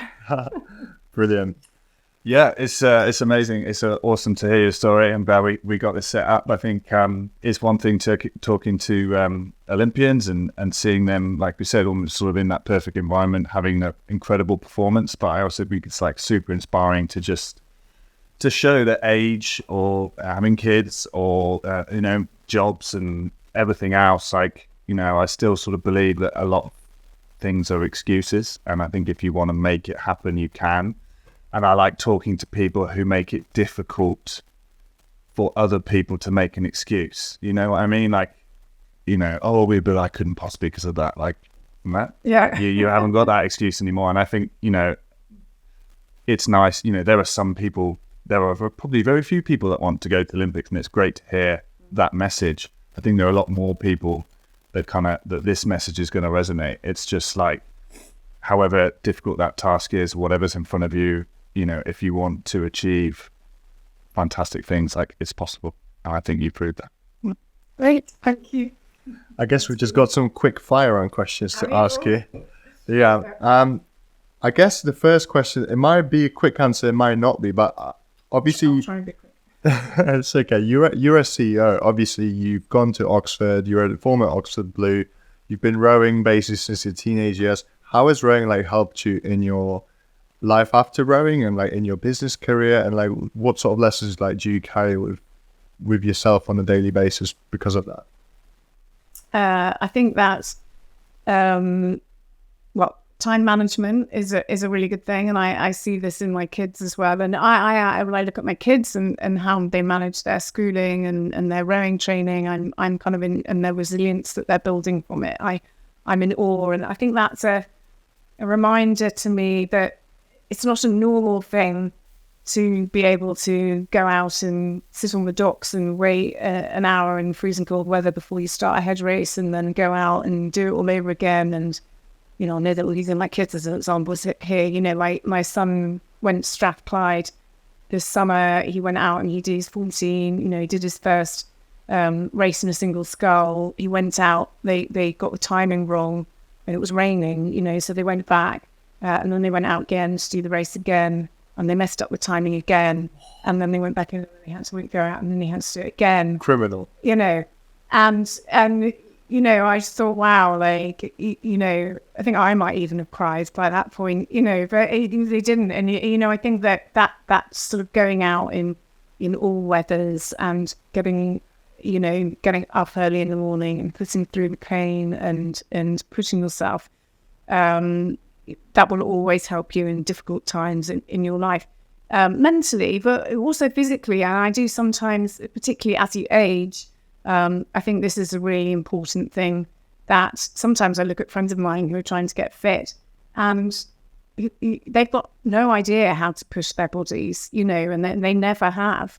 And, to get to the age of 45 or 50 and then suddenly take up a kind of exercise regime, it's really hard, and you realize that if you've pushed your body that hard at a younger age and really trained to an elite level, that is something that will always stay with you and stand you in good stead. So your body will always have that memory. Mm-hmm. And I think so. It gives you sort of physical and mental and physical advantages. And working on a weekly magazine, working to deadlines, everything that you have to do as a journalist. I think it helps you. Journalists can be quite kind of crazy, determined people as well. It sort of helps you with every aspect of life. And it is that, ultimately, it's that teamwork. Yes, as a rower, you can decide to be a single sculler. That's a different decision that you might make if you want all of the responsibility to come down on you. And there is something attractive about that. I think you want to do it in an ocean rowing boat, but I like being in my single. But nothing quite replicates that feeling of being in a team and winning together in a team, and that feeling of being together, I think. And I try and, as a, now as a CEO and being a leader, I try and kind of get that feeling with my staff, just that feeling of all being in it together, and trying to make them understand when people are sort of sniping or moan. I mean, everyone's going to have a moan sometimes, that's normal, but, it's counterproductive to kind of achieving what you want to achieve. That's a fantastic answer. Yeah, really good. Yeah. The question I quite often ask for athletes is, if you could go back to the start of your career, what advice would you give yourself? I think obviously you didn't have a career per se in rowing, but I would be interested in sort of seeing that. Yeah. As you started on your path in rowing, is there any advice that you would give yourself if you went back there? And also, what advice would you give someone, I guess, if they wanted to do the Atlantic crossing?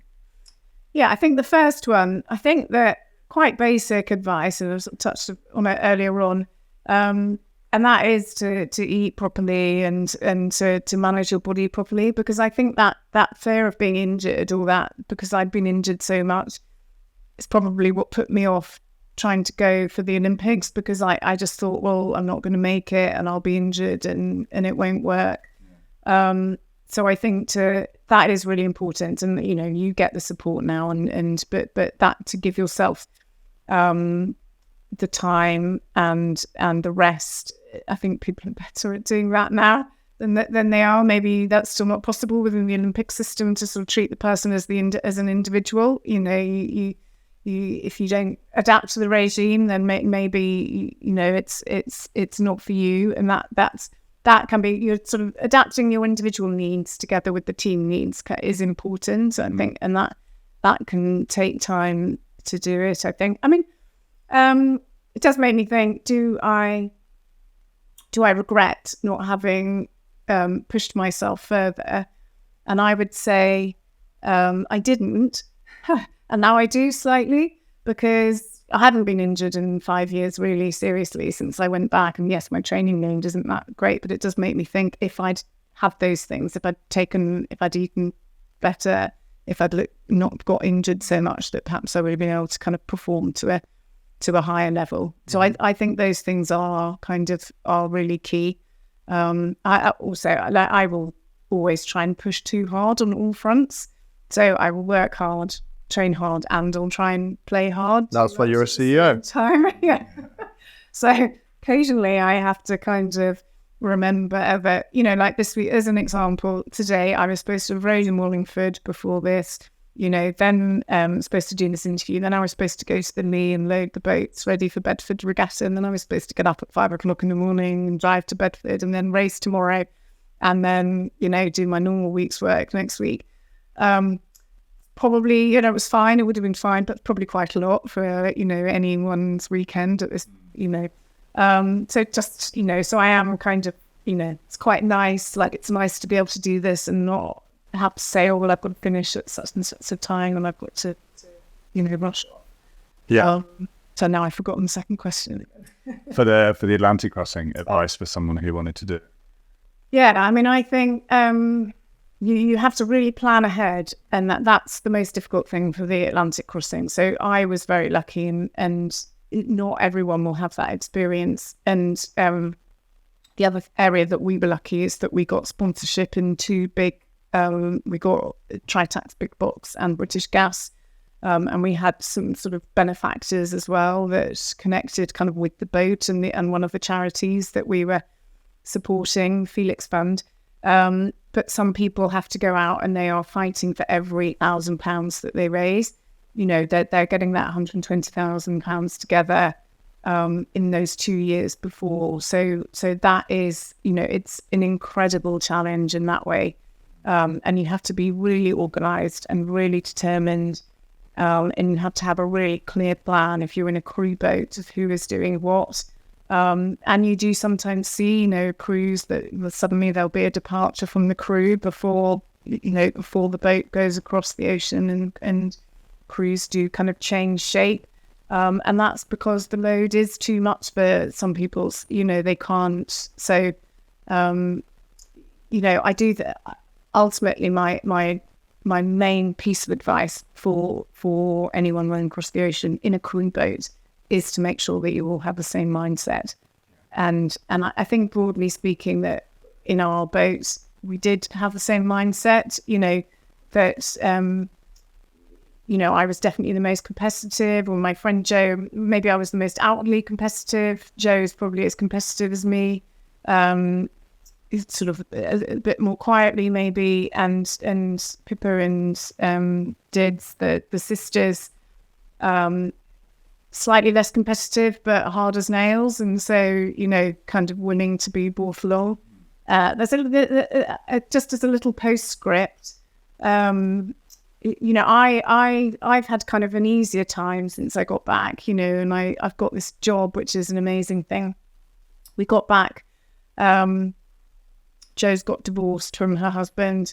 Pip and Did's father died, and he was quite a kind of key part of our journey. I don't have my parents anymore, so Did's and Pip's parents being there in La Gomera before we set off was really important to me.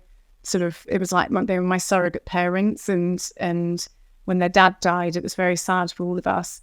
But before he died, Did's discovered that she had bowel cancer, so she'd go across the ocean with bowel cancer, and she didn't, maybe she had a few symptoms on the boat, but it's quite hard to see that when you're on the boat. Everyone's digestive systems are messed up, but when she got back, she sort of found that had kind of, her symptoms didn't go away. That anyway, she discovered that she had bowel cancer, and it was stage 3, I think. So it's a tumour that had slightly spread to the lymph nodes. So she had an operation to remove the tumour, and then she got chemo because it had just spread, which our oncologist said was kind of lucky, because that put her in the bracket of having chemo, rather than if you just have a tumour, they just remove the tumour. Anyway, that she had her treatment and she's gone through it, and she's she's fine. And she's doing really well, and we're having our, we see each other kind of through the year, but we're having our kind of reunion in a couple of weeks' time, pre the race start kind of thing. And that is just, again, it seems cliched sometimes, but that is just a carpe diem message. You really do never know what's around the corner, and you have to kind of make the most of everything as much as you possibly can, because you don't know what to expect. And we've all been through kind of different challenges when we've when we've come home, and they one of the things they say about the Atlantic row is it will change your life, and I think all of our lives have changed, and not in the way that we expected them to. Sometimes that may force a change, so like taking on a new job or maybe getting divorced. But in Did's and Pip's case, it was having to deal with unexpected things that life had thrown at them. But, behind that, they always had that, the strength of knowing what they'd done and knowing that their dad saw them do it. So. Yeah, so that's not an example of, if you want to go out and do something, you test yourself, or if you're thinking about having a go at something, there you go, like that's the reason to. I'm getting quite emotional just hearing that answer, but it's a beautiful thing that you guys have done, and like I'll forever be in awe of that journey that you've been through. Yeah. Amazing. I guess I wanted to ask some more questions, but I think there's no question that's going to follow on better after that answer. So I think, well, thank you so much once again for coming down. I really, really enjoyed this episode. This is our longest podcast. Oh God, is it? We've ever done. We're closing on 4 hours. No. Yeah. Of recording, yeah. You're not joking. I am not, but I've enjoyed every single minute. Incredible. Oh my God, I can't believe it. I've enjoyed every single minute of that, but I think that concludes everything for today's episode. So on that note, easy there. Cue the music.